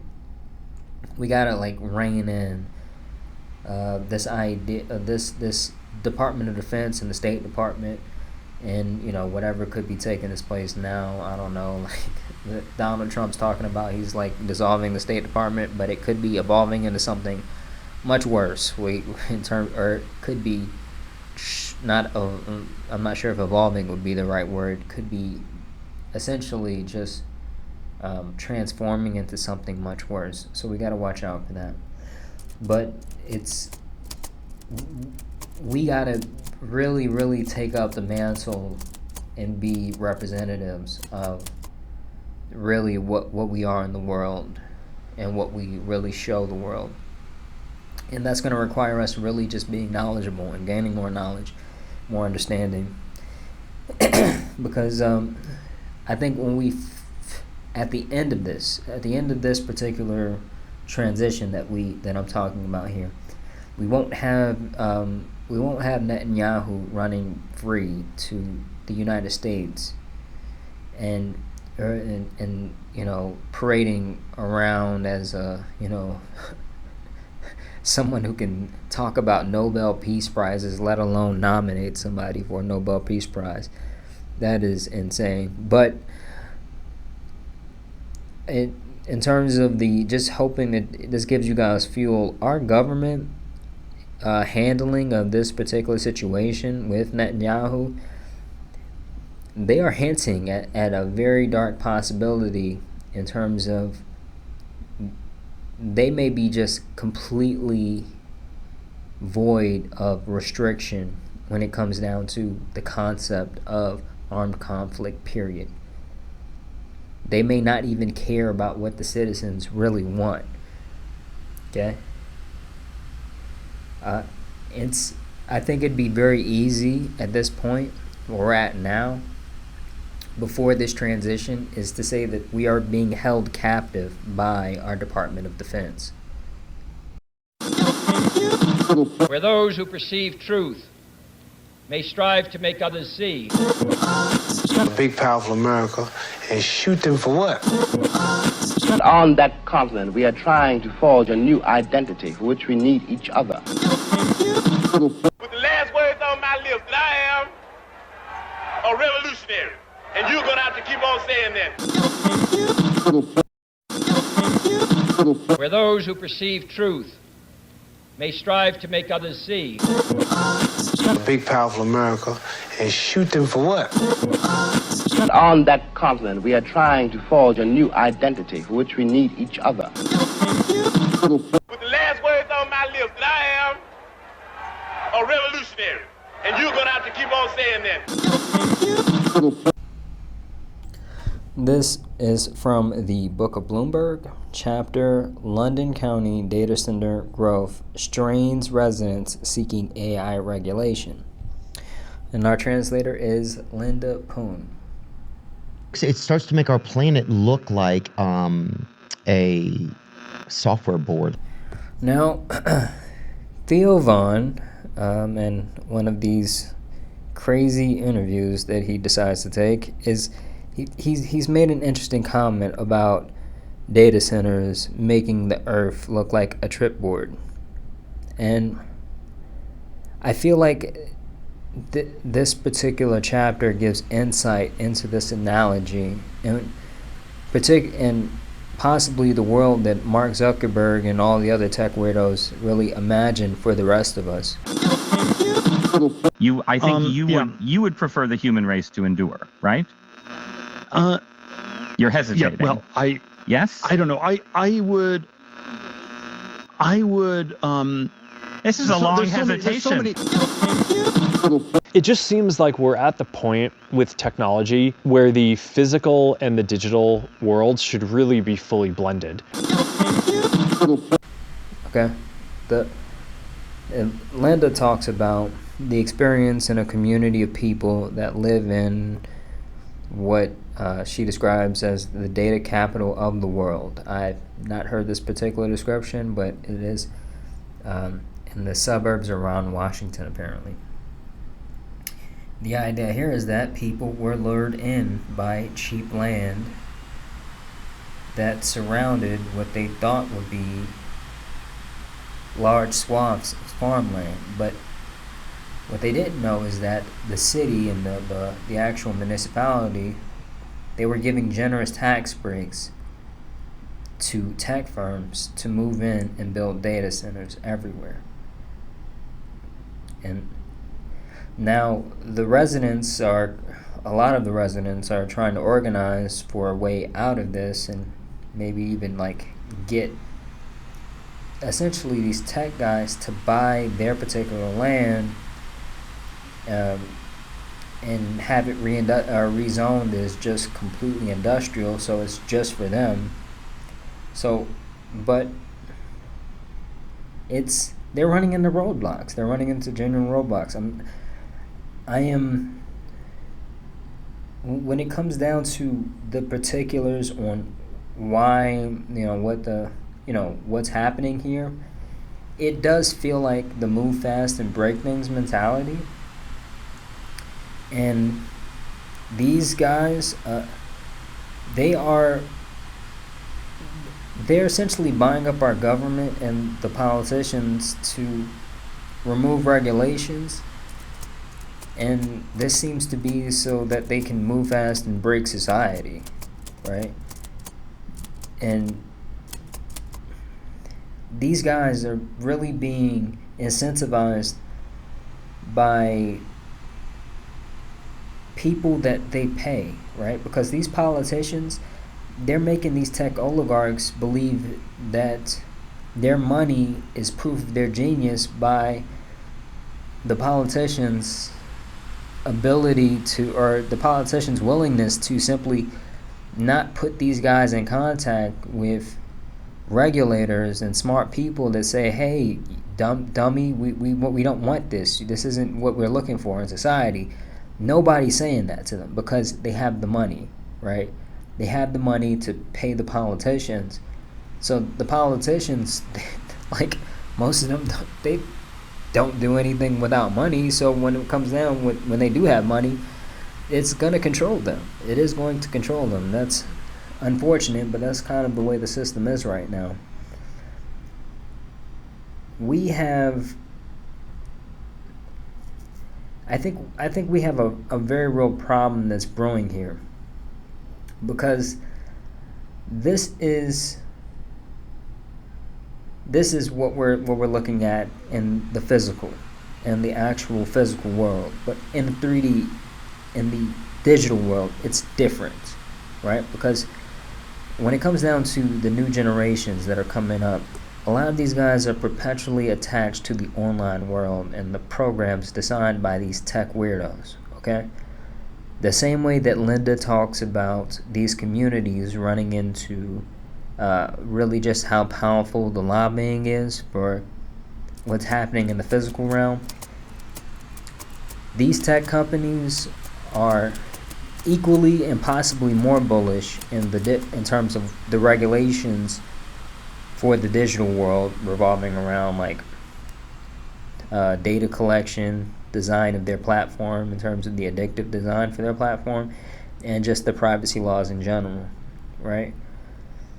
And I don't imagine that the pushback is going to be even comparable in terms of what these residents are doing and what Linda's describing and what we're seeing in the digital world. There are, like, the tech has a lot of money backing it, a lot of money to lobby politicians. Those privacy guys, the data privacy guys, they don't. So we're not, I highly doubt that there is a significant amount of pressure and backlash for what they're doing in the digital space.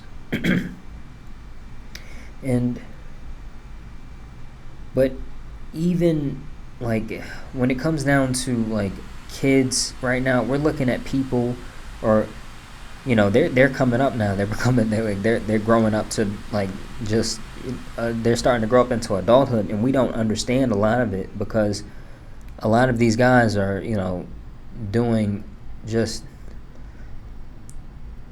things that we view as kind of nonsensical in terms of just getting attention and clicks and views, but we don't understand the environment that these guys are really growing up in, right?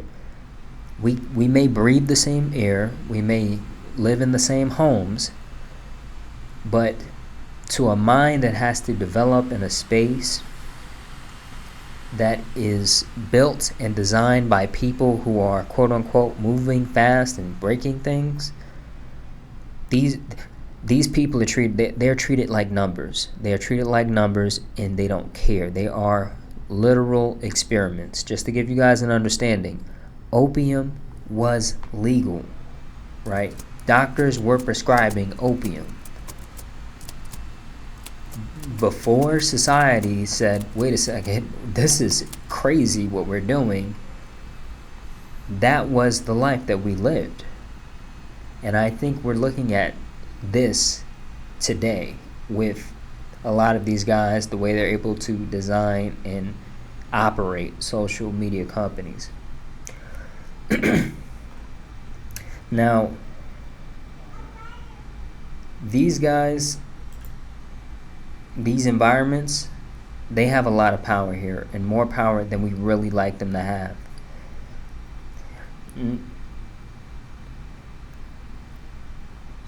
Now, in terms of the physical, Linda talks about really water, but she talks about water very briefly. We'll talk a little bit about, we'll go into the situation regarding water in the next segment, but I want you guys to understand that data, like, we don't talk nearly enough about what data centers really require in land and water, and the resources that they really consume, even in energy. The city in general, when they were facing this particular backlash, they were bringing up and they were like literally pushing back with the idea that these guys bring in a lot of money to the community, right? And these people that are organizing, they seem to think that the costs outweigh the benefits, right? Because you got this constant hum in the background from data centers that are completed. It starts to make our planet look like a software board. And the construction booms when they're being actually built. And just the idea of essentially living in Motherboard Gaia, we're looking at a problem.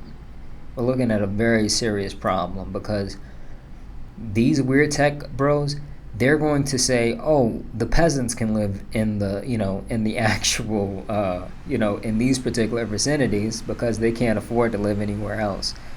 And we'll just, kind of live in our own little, sanctuary cities or whatever they create. They're definitely, it's insane, but these guys don't live connected to reality in a lot of cases, and they have a very real mental illness, if you ask me, in terms of how they actually operate and try to move society.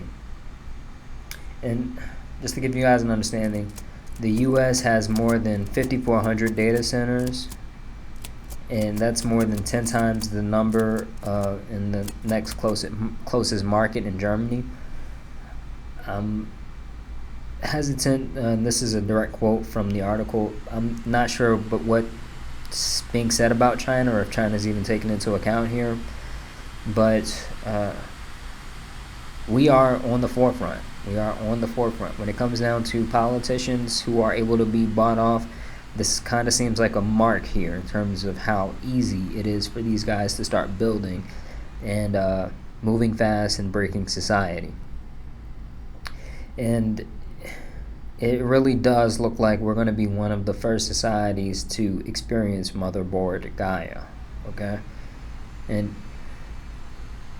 in this renaissance, I think we really need to learn from the Amish. The Amish, okay. They completely rejected society, or rejected technology. And I would advocate for this renaissance, another branching out, right? But I don't think that we should completely reject technology to the extent that the Amish have done it. But I believe we need to create communities and systems around reestablishing our relationship with technology, because we want something that improves our particular health and happiness, right? We want technology to complement our ability, our happiness and health as human beings. And that's not what we're seeing. Now, I'm particularly designing the Foundry to harness the power of technology, and it's really made up as a place that was essentially harness the power of networks to bring people together in the 3D world. And this idea here, in terms of what's coming about, we definitely, this is well established that this isn't working, right? I'm not sure when they push back with opium, but we are at a point to where we need to push back in terms of technology, in terms of what's happening with these weird tech guys and the amount of power and influence that they have over society, because essentially we don't want the tech bros to be able to run our society and have Elon Musk move fast and break things whenever he sees fit. Where those who perceive truth may strive to make others see. A big, powerful America, and shoot them for what? On that continent, we are trying to forge a new identity for which we need each other. With the last words on my lips, that I am a revolutionary. And you're going to have to keep on saying that.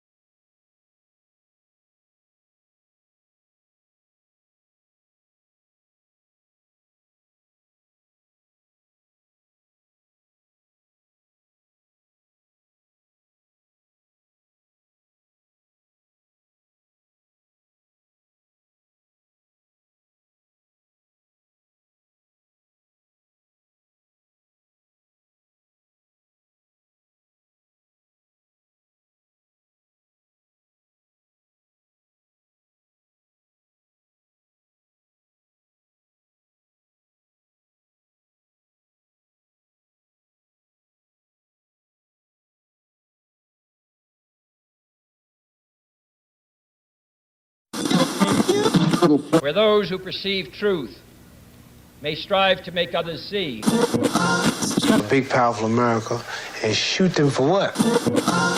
On that continent, we are trying to forge a new identity for which we need each other. With the last words on my lips, that I am a revolutionary. And you're going to have to keep on saying that. In this segment, we're going to be referring to the book of The Conversation, and the chapter is As the Colorado River Slowly Dries Up, States Angle for Influence Over Future Water Rights.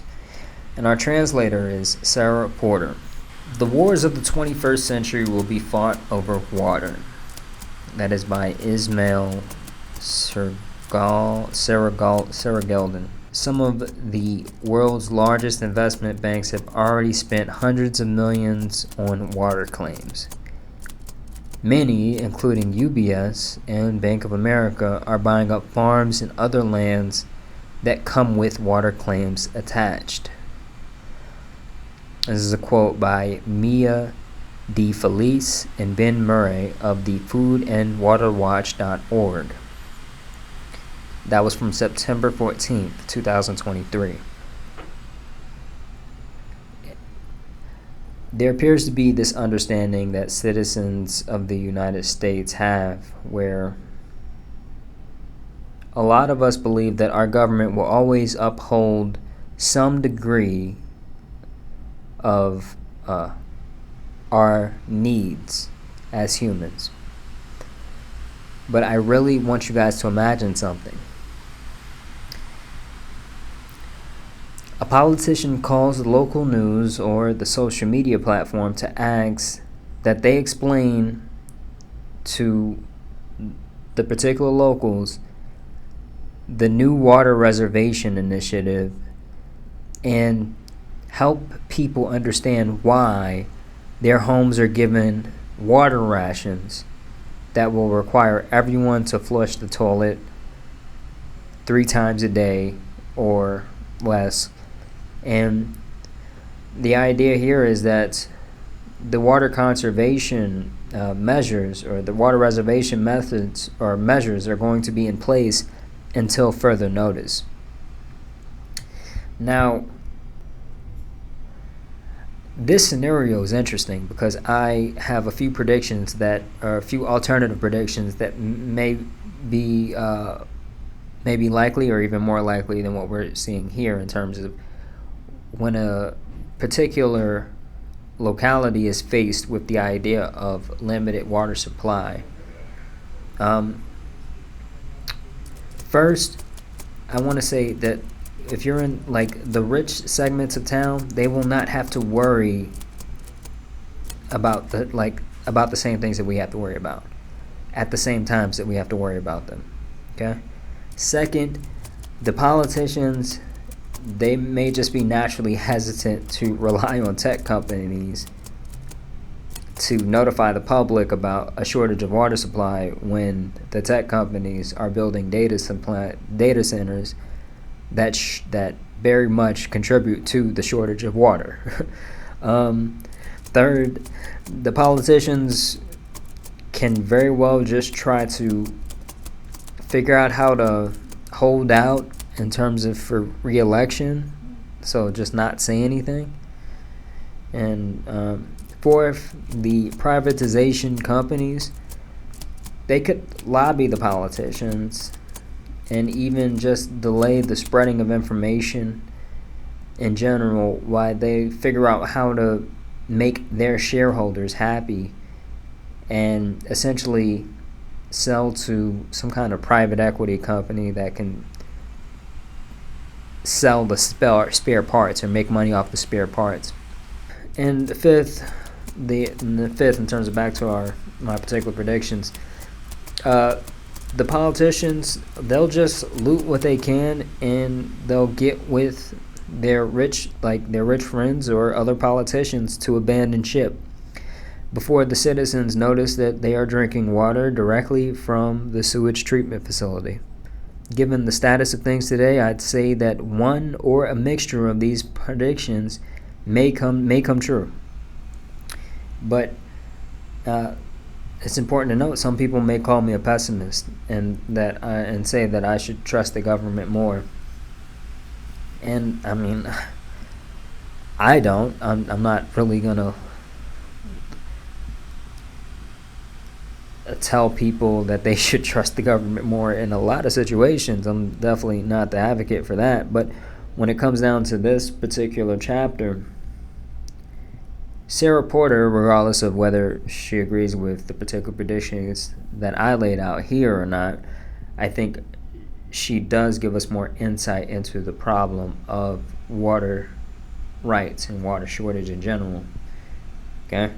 She talks about how the Colorado River and many of the reservoirs that essentially get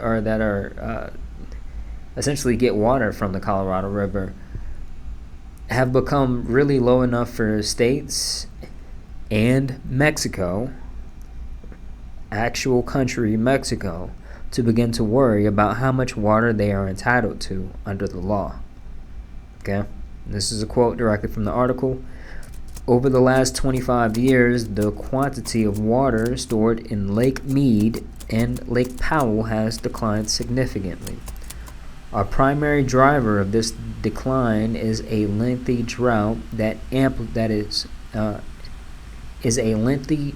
likely amplified by climate change. One study estimated that the region may be suffering its driest spell in 1,200 years. Now, the states and Mexico have signed this document that states the amount of river flow to be maintained, but there seems to be some kind of discrepancy coming about, right, in terms of who's responsible for what and what their interpretations are of that particular treaty. And this is leading to essentially them people trying to say, okay, you get this much, you get this much, you get this much, whatever. But we're in a situation now where farmers in Arizona are worried they'll have enough water for the winter crops that help feed the entire country. It sounds already like we need a collective understanding of the scenario and of the particular of what we do now, right? Because we don't have that understanding in society that water may not always be readily available the way it is now, and maybe we should work on that. Politicians, in my opinion, should already be sounding the alarm. When it comes down to this particular idea of a renaissance, we need to develop real awareness of the cost of water. And Benjamin Franklin is quoted as saying, "When the well is dry, we know the worth of water." And it's important because we won't really be able, we won't want to appreciate what we have now in retrospect. I want you guys to understand something. This is going into the astrological stuff. America has a very strong Cancer signature, okay? Cancer represents a spectrum of things, but for here we're going to talk about the idea of it representing water. In terms of being forced to confront the issues of water and our health as a nation being very much dependent on its availability, we could be more likely to see scenarios to where we have to act around the idea of water. in the Foundry, I'm very much interested in creating a system, particularly, I would say, that eliminates the black water in general, right? And what I really want to look for is developing a system around essentially processing human ore for particular things, but we'll have to. There's so much involved with this. It's not just as simple as, the collection of the actual, the waste in that particular regard. It's also regarding around like a lot of our waste isn't really healthy, honestly, because of how much what we consume and how we consume it. So this works in a system, but when it comes down to eliminating the black water in general, the system, toilet use accounts for apparently around 30% of our water already. I got that from AI from Google, and that is very much telling in itself in terms of that amount of water. But also, I want you guys to understand that if you're able to eliminate black water, this lifts a heavy burden off of really our sewage treatment facilities, right? And it could also allow for and facilitate more initiatives around reusing water, right? And keeping water circulating through for more cycles, for more uses in a lot of cases. This is something that we may very much need to get into an understanding with in terms of the way we use water and the way things are now, and versus the way things are now. Like I said, it's complicated, but regardless of if you're, say, hey man, Sleepy the Foundry is BS, let's try this, do that. By all means, do that, whatever that is. But think about the long term. Think about how we treat water and what we do, and think about how sustainable it is and what is required for it to remain that way. In any case, I really want you guys to understand that we can't keep this up, okay? When it comes down to the idea and the concept of a water war, that is a complete and utter failure that we would be treated as in terms of the descendants, how they look at this particular generation. We would be treated as absolute failures. Where those who perceive truth may strive to make others see. A big, powerful America, and shoot them for what? On that continent, we are trying to forge a new identity for which we need each other. With the last words on my lips, that I am a revolutionary. And you're going to have to keep on saying that. Where those who perceive truth may strive to make others see. A big, powerful America, and shoot them for what? On that continent, we are trying to forge a new identity for which we need each other. With the last words on my lips, that I am a revolutionary. And you're going to have to keep on saying that. Now, this is from the book of the Marshall, or we're going to be referencing the book of the Marshall Project. The chapter is Homicide Investigations, and our translator is Ivy Scott. Okay? Now, in America, we have this fascination with TV shows and movies, and this hinders our understanding of really what's often dramatized in these particular forms of media, because a lot of times they don't have they have very little or no basis in reality, period, right? And Ivy sheds light on a particular incident or a particular event that gets impacted by the general public's impression of the processes, and this is largely due to the idea and the concept around crime shows, okay? And we're talking about essentially just homicide investigations in general, if you couldn't read that from the chapter. we see the police hunt this, hunt a perp down, and the investigators piece this case together. But we leave with these impressions that we kind of understand what it really takes. And a lot of us, we even have this thing around like the first 48 hours as the window to make or break investigations. And this isn't the case, and this isn't the case for a lot of people in a lot of situations. Ivy points out a few things to help us understand the details surrounding homicide investigations in particular. This is important because half the homicides that take place, they're never solved. In terms of the beginnings, the first call that you make to police in the initial investigations, the idea and the concept is try to give as many details and as much information as possible to help this solving. And just the police here, they're going to use the phone call to gather more information, and they're also going to look into really what type of help and aid that they can get from the city surveillance cameras and their particular networks in general. And this is... Ivy also gives insight into the idea of interviewing regarding loved ones for more information regarding the victims in general. And I hesitate here because Ivy states that it doesn't matter if the victim is a criminal. And I want to say in any case, I think it's better having cops or investigators who are essentially somewhat tied to the community in some way, shape, or form.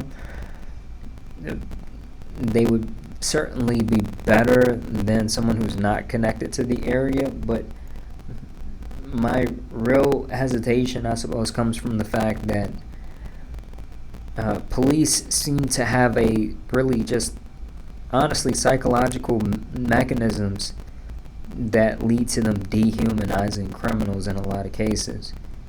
And what makes me say this is how easily cops can lie to suspects when they suspect that someone's a perp or could be a perp in a lot of cases. And this is a very sensitive matter, and something that you guys need to be aware of, but understand also that a reluctant loved one, in terms of not being willing to give the cops information, they could turn away cops just as easily as, essentially identifying the victim as an actual criminal to the cop. So I want you guys to use your best judgment and try to, balance the scale there wherever you can. Now, Ivy also talks about how readers should understand the protocol regarding around the investigation process as it actually is ongoing, because apparently during an investigation you should be receiving calls at least once a week, right? Because if the investigator doesn't contact you, you are really there's kind of a system in place to where you should call the superiors or the supervisors, excuse me. So that should tell you when you're in an investigation or involved in an investigation, you should be getting the supervisor's number as well as the detective's number, and make sure that you have those particular things down. And even just a investigator realizing that you want that number could help in terms of how they treat your particular case. When it comes, don't become a social media investigator, because you could definitely muddy the waters in a lot of cases. Also, there shouldn't be an expectation that investigators will share all of the details of the case with you, because they'll really only share suspects after the arrest is made. And Ivy goes into a few other things, and I'm linking the particular. I'm linking Ivy in the description, so check that out. And this is important here because, and with this whole Renaissance thing, right? I think we should definitely move into being more intelligent as a population and more connected as communities, because when it comes down to the way I'm designing the foundry, I'm not a fan of surveillance. I don't equate more cameras to more safety. I really design limited surveillance in certain cases, so certain things would be known, but definitely not a fan of trying to put cameras wherever possible, so things are cameras are always in place, and you know they I don't think that people should get more security out of or feel more secure because there are more cameras in the cases of them not knowing their neighbors or them not knowing their community. I think as you know your community, as the community grows stronger together, and then there should be systems that come into place that may lead to more cameras in certain places. But I don't think that we should inherently design with the idea of more security or more cameras being a more safe place. So this is interesting. It's a problem, and it's definitely something that people need to work together on. Where those who perceive truth may strive to make others see. A big, powerful America, and shoot them for what? On that continent, we are trying to forge a new identity for which we need each other. With the last words on my lips, that I am a revolutionary. And you're going to have to keep on saying that.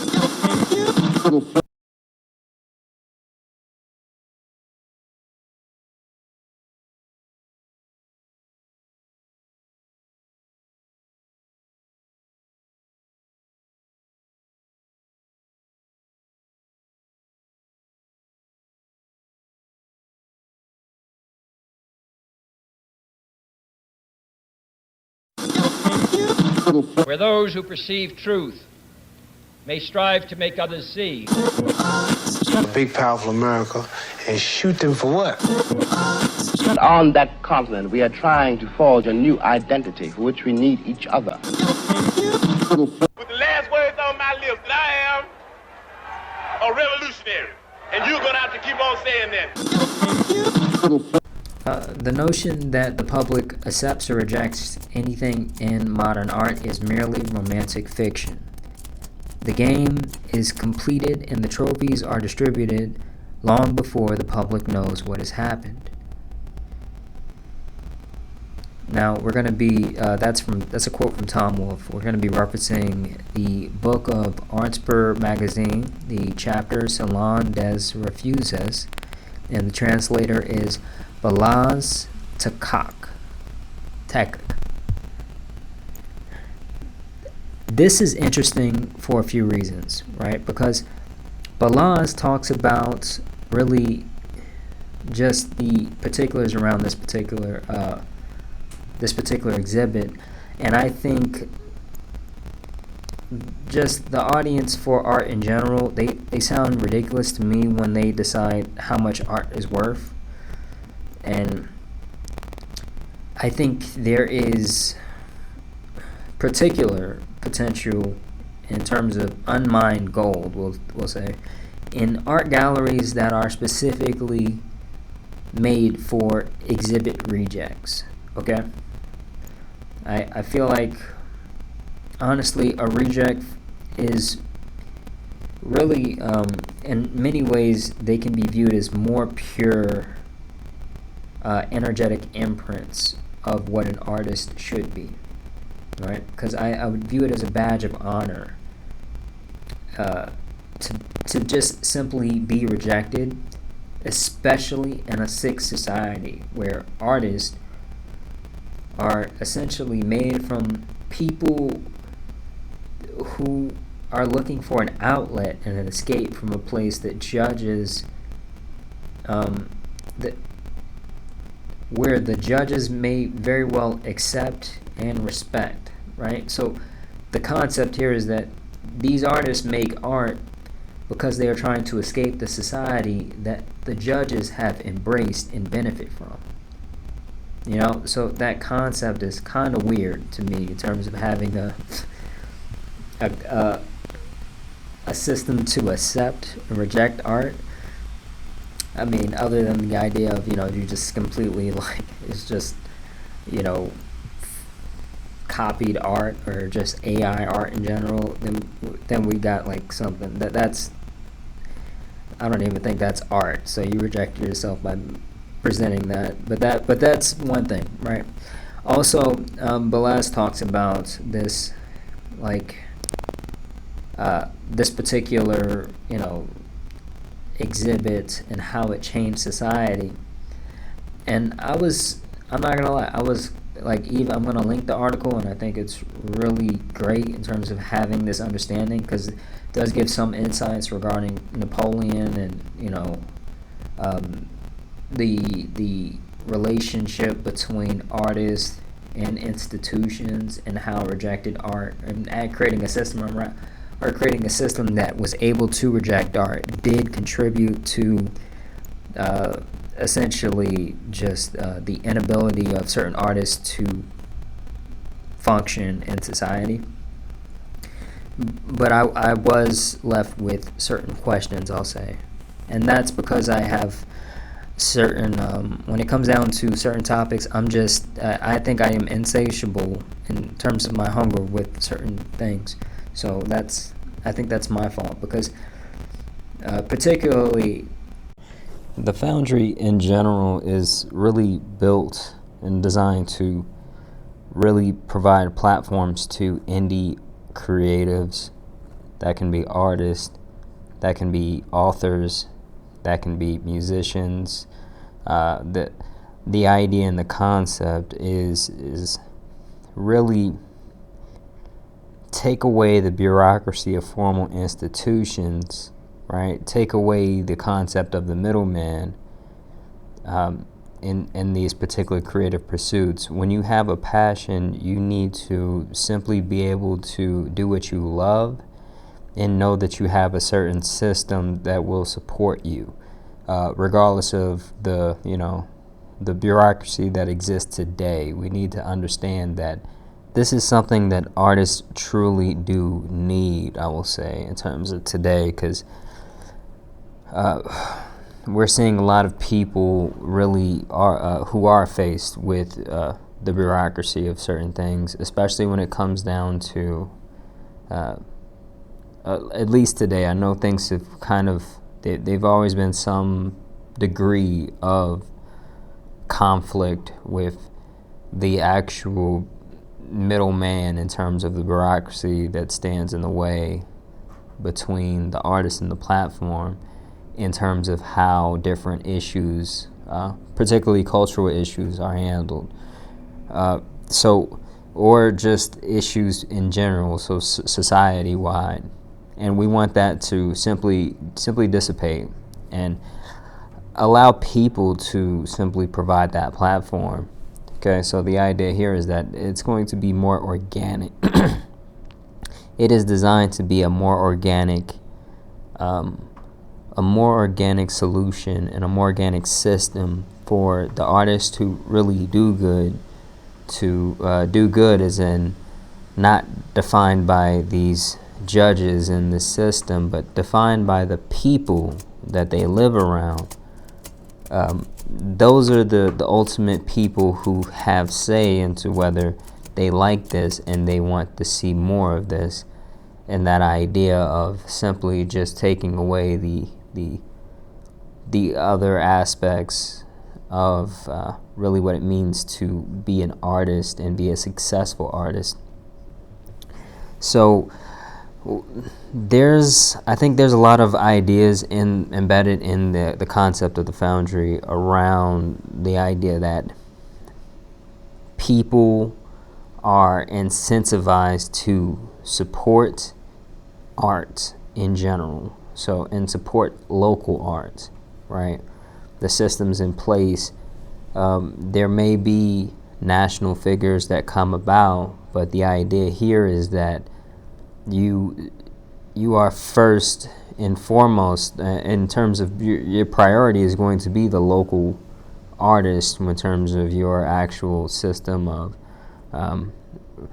the way the system is actually built to prioritize, because we really want to make something here, because I had a talk with particularly a musician who was really active in kind of or not a musician actually, well, a few people who gave me this particular idea, but one in particular that I'm going to mention now is the idea of this New York theater, it's a theater manager. I'm not sure if that's exactly her position, but she talked about how it was possible in the old days, and that's what she calls it. She's a bit older, but she was talking about how it was possible in older times to simply get a part-time job and still do theater and still, do what they wanted to do with those particular times.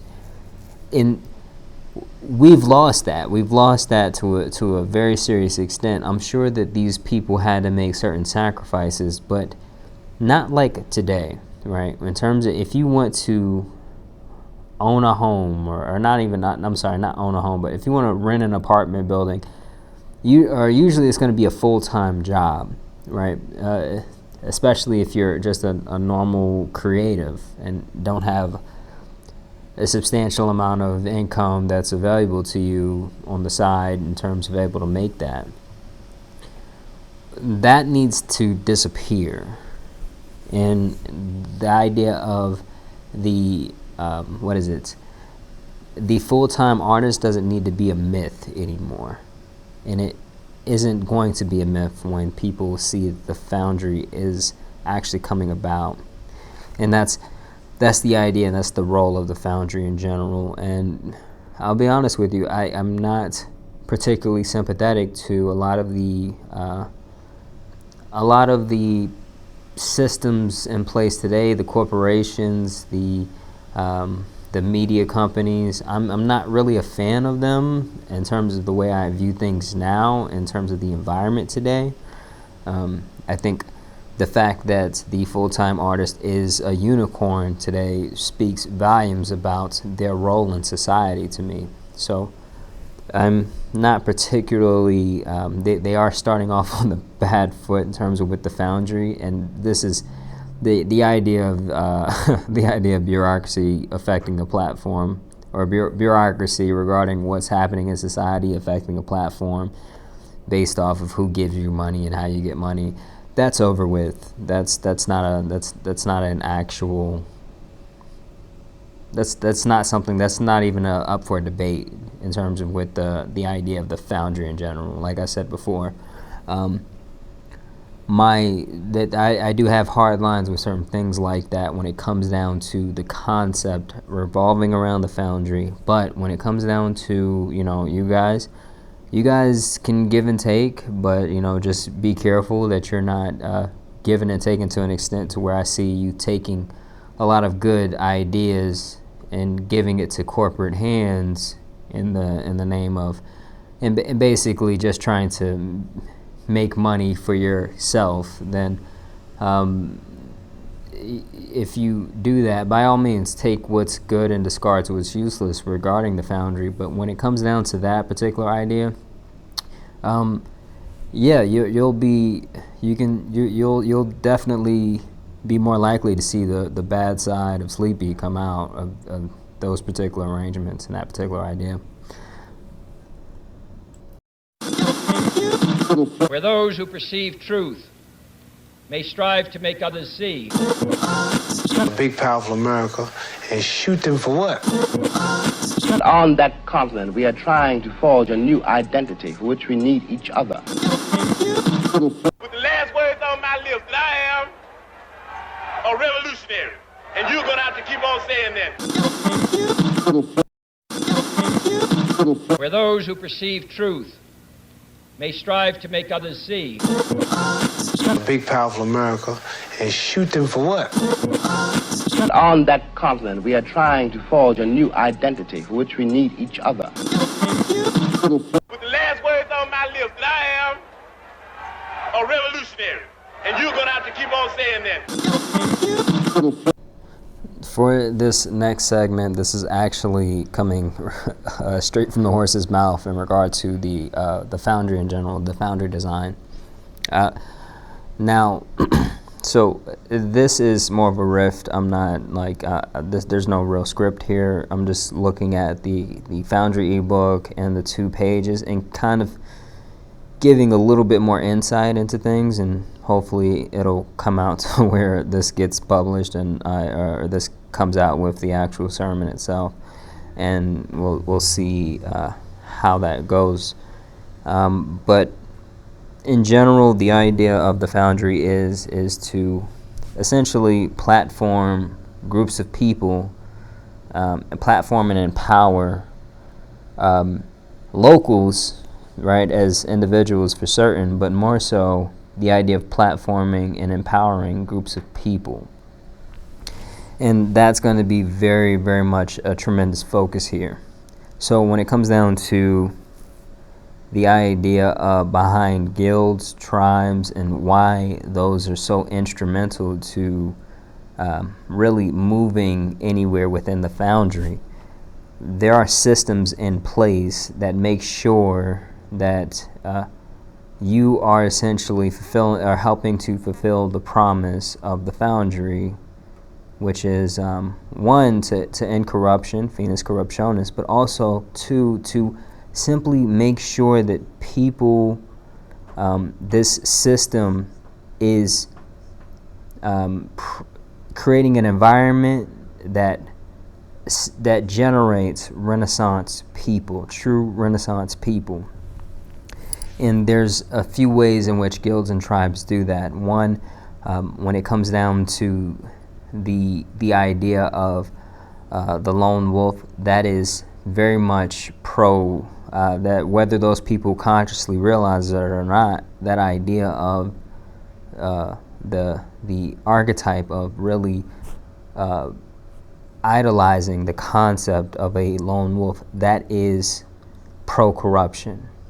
Okay, because the idea here is that you may move fast, you may move a lot faster by yourself in a certain sense, and I will understand, you understand that, but as a group you will move further, much further. And I'm not talking about further as in the difference between one lifetime that you live. If we gave you another lifetime to live, you can get so much. No, we're talking about magnitudes further. Okay, when we're talking about the idea and the concept of a Renaissance person, you have to understand this right here, this point that we're living right now, it is going to echo. That's the concept, and it's going to echo well into the future. And we're talking about like when we talk about the way we study the Renaissance of the Renaissances of the past, the Harlem Renaissance, the Italian Renaissance, those things are going to be shadowed in terms of what we see with this concept of the foundry. And that right there is very, the reason why I can say that with such confidence is because it is not built on the individuals that actually make up the foundry. It's built on the systems that the foundry support. The idea here is that you being involved in particular groups and having involvement in groups makes a tremendous difference, and it does make this possible in terms of truly delivering on the promise of, one, ending this this prevalence of corruption in society, but also the idea of people being able to simply just we'll say living in an environment that really does contribute and create sickness and benefit off of creating that sickness in so many different ways. We're not just talking about medically, even though that's very much real, but also the idea here of what it means as a when it comes down to this environment. Being a part of groups is very much instrumental to this. So, and that's kind of if we're talking about just the fundamentals, right? The fundamentals of the guilds and the tribes, it is to empower groups of people to transform the world around them, right? Particularly, I like the idea of starting with the local, and I'm going to do everything I can to try to prioritize that and try to incentivize that through the actual design of itself, right? And any contributions that you guys have, please, by all means, leave it in the comments. We can, surely have a conversation at the very least. But when it comes down to this idea of the support systems, and it is built, the Foundry is built on tribes. It is literally built to provide a physical element to the progression that you make towards being a Renaissance person. Okay, so literally there are going to be more things available to people who are taking part in the renovation of society. They're to a higher and a more serious degree. And that right there is, I'm not talking with someone that is based in the societal intelligence that we have today. That's very important that you understand that, because there's a very real, there's a very real ignorance regarding the value of certain things in society, right? Regarding around just the basic human, what they're able to do, of course, but also revolving, I think, one of the main things, I think, is the idea and the concept of artistry, the concept of creatives in general, what they're doing.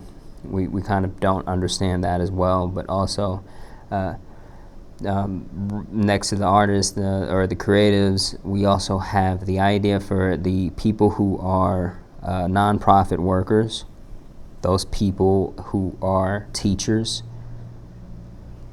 They should not have to struggle in a society in any way, shape, or form, and that's a kind of the system that the Foundry is going to promote in general. And I can go for hours and hours, but the idea here is, what are the foundational guilds and what role do they play in the Foundry system as I see it today? One, we have this idea and this concept around Earth Nation. Okay, this concept of Earth Nation is really built on repairing our relationship with the world in general, right? And the concept here is that we need to become symbiotes to the world in so many different ways. They're giving very, very real, that, like I said, well, they're a foundational guild, so it kind of tells you the idea of how important they are to this concept. But just to give you an understanding, things like what I'm expecting and what I really want to design toward is really different Foundry developments competing to who has the most clean surface water available in their particular way, who has the the highest concentration of people who understand like the food growth and how that impacts the land in certain ways. These are things that we're talking about here, and also who has the most actual biodiversity in regard to the number of animal or the different types of animals that can coexist with humans and that they allow to coexist. Not necessarily saying that these people have to have these, as pets, because a lot of animals do carry different diseases, obviously. So we'll have to. We're carrying that understanding through the things like parks and stuff like that. But that's the idea, and I think that gives a pretty. Also the idea of apothecaries as well. We don't have that concept. Like that, I went to cities where they don't even know where apothecaries are, and if you don't know what apothecary is, I recommend you look it up, because it is essentially just the herbalized version of what a pharmacy is, basically, right? Those things, apothecaries play a tremendous role in the health of society in so many different ways. I don't want to go off the deep end there, but please look it up, and if you have any questions, you can ask it in the comments. But the idea here is the Earth Nation. The Earth Nation is going to be there's going to be kind of a base, a base with the Earth Nation in the apothecaries. Okay, so with the foundational apothecaries, or the relationships that the Foundry builds with existing apothecaries in the nation, or in the actual area. So that's the Earth Nation. When we talk about Pluto Company, that is it's built on basically the idea of local journalists, reporters, and investigators. And these people are, there is going to be, I'm not going to go off the deep end here, because I feel like this whole segment could be about one different guild, a different foundational guild or tribe. But the idea here is that the people, when it comes down to local media and the local understanding, there's a system within the Foundry, so I kind of do have to explain a little bit about this. There's a system in the Foundry that's built on kind of a, it's not, there's going to be another system that runs in conjunction with the internet if all goes well, but the idea here is that it's going to be a mesh network that runs with the Foundry. And there's going to be a few complications with that we'll kind of have to work through. That's kind of what we're depending on. But the idea here is that this mesh network is going to really prioritize local reporters, investigators, and journalists, and have those the more national news as more background noise in terms of what could happen in general. And just another segment, I'm hoping to design for this world a society that actually the local politicians will be just as the way we treat local politics versus national politics will be flipped on its head. That's what I'm trying to design for. And Pluto Company is one of the primary drivers for that. So the idea here is that there'll be journalists, investigators, and reporters that make that possible. And they will work with creative guilds, which I have not put in here, but they are very much foundational in a certain way. The idea of me not actually putting a label to them is that I think the last thing you want to do is like put a solid label on a group of creatives and say, oh, this is you guys or whatever, and not give them that power to define themselves. But that's the idea here. This is, the partnership is going to be very much instrumental, so it kind of tells you that the creative guilds, the prevalence of creative guilds and tribes are going to be definitely necessary in terms of the Foundry in general, but they're not listed here, except for, the Harmonious is something, but they're not exactly what we're talking about here. But they could definitely play a role in the partnership that Pluto Company really needs. And this is Okay, so this is Pluto Company, and I'm gonna cap it there. The next company, or the next guild, or the tribe, is the Bookmen, right? And the Bookmen are official foundry. They're kind of the official maintenance guild for the foundry, but they're also kind of the record keepers, right? And the idea here is that they will store, categorize information about, of course, what's, stuff. Guilds like Pluto Company can rely on them as kind of being the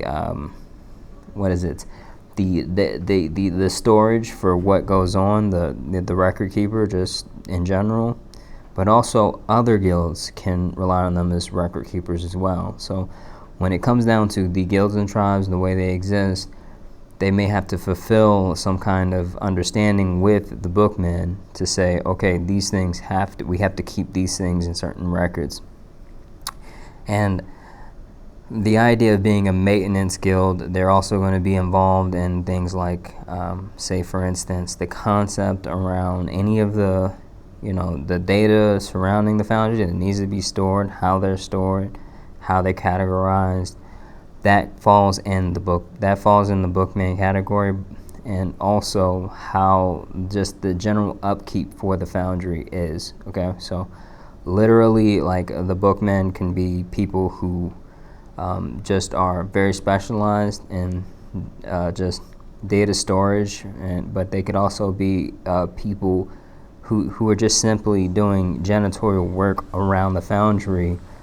And I say simply, kind of, it's not going to be simple, because the idea here is that to be a janitor in the foundry, it's more so kind of a concept of having an understanding with, cleanliness, the way things are clean, stuff like that, but also they'll have to have an understanding of, say for instance, the world of kind of the herbal world, or the kind of the Earth Nation type archetype there. The idea here is that they'll be able to do and exist as janitors, but say for instance, they'll also have an understanding of the plant life that we coexist with, of the in terms of, say for instance, you're about to have like an open house at a particular hotel, and you want to hire like somebody to go through and make sure the place is ready. Hiring somebody from the bookmen, that there's going to be an understanding that, okay, they could kind of go through and tell you, like, okay, this is what we want to do. These are the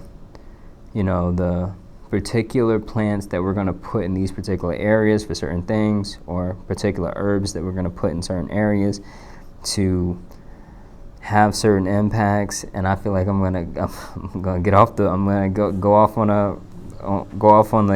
the deep end there, but if I keep going there, so I'm gonna kind of but the idea here is that they're going to be involved in record keeping, cleaning, and also record keeping for guilds, tribes, but also individuals. Say for instance, you have someone who's about to pass away, but they haven't told their story. They haven't really they're able to talk to and kind of create an understanding with the bookman to say, hey, look, this is what I want to leave behind. This is the story. And also kind of pair that with the idea of, for instance, the graveyard, in terms of these are the stories that they leave behind. And there's another rabbit hole there that I'm walking around, but the idea here is that they'll be able to leave behind their stories, but also skill sets, stuff like that they want to kind of capture and record if they feel like these things aren't really, I don't want, if they really want to teach something, and the idea here is they won't leave, they'll leave behind this particular skill set just in case, the world needs it for whatever particular idea. But an example is basically nobody, I was a draftsman for a certain period of time, or a designer, and I my manager didn't talk about they didn't a lost art in this particular field of design, right? So when we're talking about like home design, engineering, architecture, stuff like that, is the idea of draftsmanship and paper, pencil, paper, or that concept in general of what it means to take a pencil to paper and create something. That is a lost art, right? A lot of people are moving to AutoCAD, but not a lot of people understand, the paper and the pencil. What's the difference? What do you want to do? What are the elements that are important to creating a blueprint if you're only using pencil and paper? That's kind of a thing. But that's one thing. For instance, if you have somebody who's kind of like they're older and they want to leave that behind and kind of build that into their particular legacy, that would be a way to do that. Also, the idea of the harmonist. And we talked a little bit about this. I think there's a little bit of overlap, but the idea of the harmonist is that it's local musicians, and that's it, right? And the Foundry, the hierarchy system for this is there's basically, hey, I've been here for X amount of time, but there is no bureaucracy in place, right? You're not gonna simply just get this particular position because you've position of power over other people. You may get a more solid position in terms of benefits in the Foundry, but you're not going to be able to control and have just other people suck up to you because you give them access to more platform or anything like that. But the idea here is that once you're in the harmonist, the idea here is that right now the way that this Foundry is designed is to only play local music, only play music from the locals, okay? And to also have a system of kind of reviewing and leaving ratings and stuff like that for the musicians to listen to, and incentivizing people to give honest and real feedback so the musicians can really start to mold themselves, or simply just realize hey, maybe I'm too sensitive to be in this field, or and can't hear these things. That's the idea, right? So there's so much more with the idea of the Foundry, but like I said, if we're talking about fundamentals, right, we're talking about what you can definitely take and use. The concept is that locals need to be empowered, right? That's the concept here. There are lots of different pieces that the Foundry has in general, but the concept, the fundamental concept is that you'll never hear Sleepy badmouth you as long as you're working with the fundamentals of locals being empowered, right? And you're not playing, oh, we get what we want here, so we'll allow corruption there. I don't like that. You won't hear anything. You might not hear anything bad about it, but you might not hear anything good about it if that's the case, depending on, and that's the best case if you're playing that game. If you play that game a little too hard, then you might hear something. You might hear something bad, because at that point, if you basically wash away the idea of the good with the concept of give and take for the bad, and we'll have a problem there. But other than that, I want to say that that's the fundamental. Platforming locals, creating systems around locals being empowered, right? The Foundry itself, just to give you guys an understanding, is the idea here is that I started this idea, this concept, to say this is the good, what the internet can do to improve the health of society, the health of everyone in society. And that's that's what the Foundry was built on. Guilds and tribes became fundamental to that, because groups of people are going to be a lot more powerful than the individuals, right? And this kind of, that's a very well way to think about it. Some people say we live in an individualistic society, and in a lot of ways that's very true. But I want you guys to understand, I'm not necessarily anti-capitalism or pro-communism, or pro-communism and anti-capitalism. I think there needs to be a balance that works. So in terms of actually like living, when it comes down to communism, living in community, right? That was kind of a thing and a concept behind that. And sorry for anybody who's like, who understands the concept of communism very well, to an extent to where you're kind of like cringing at that particular swath that I'm kind of driving there. But the idea here is that we have to develop a way to balance the two. Capitalism doesn't work when when everyone works on that particular idea, right? So when companies can pay politicians, you can see how that would be a very big problem. If you don't believe so, you can look around at today. So we have to create that balance. And I'm going to go off the deep end, if anything, but if I keep this up. So that's it. Thank you. If anything, I will see you guys next week. Have a good one. Where those who perceive truth may strive to make others see. A big, powerful America, and shoot them for what? On that continent, we are trying to forge a new identity for which we need each other. With the last words on my lips, that I am a revolutionary. And you're going to have to keep on saying that.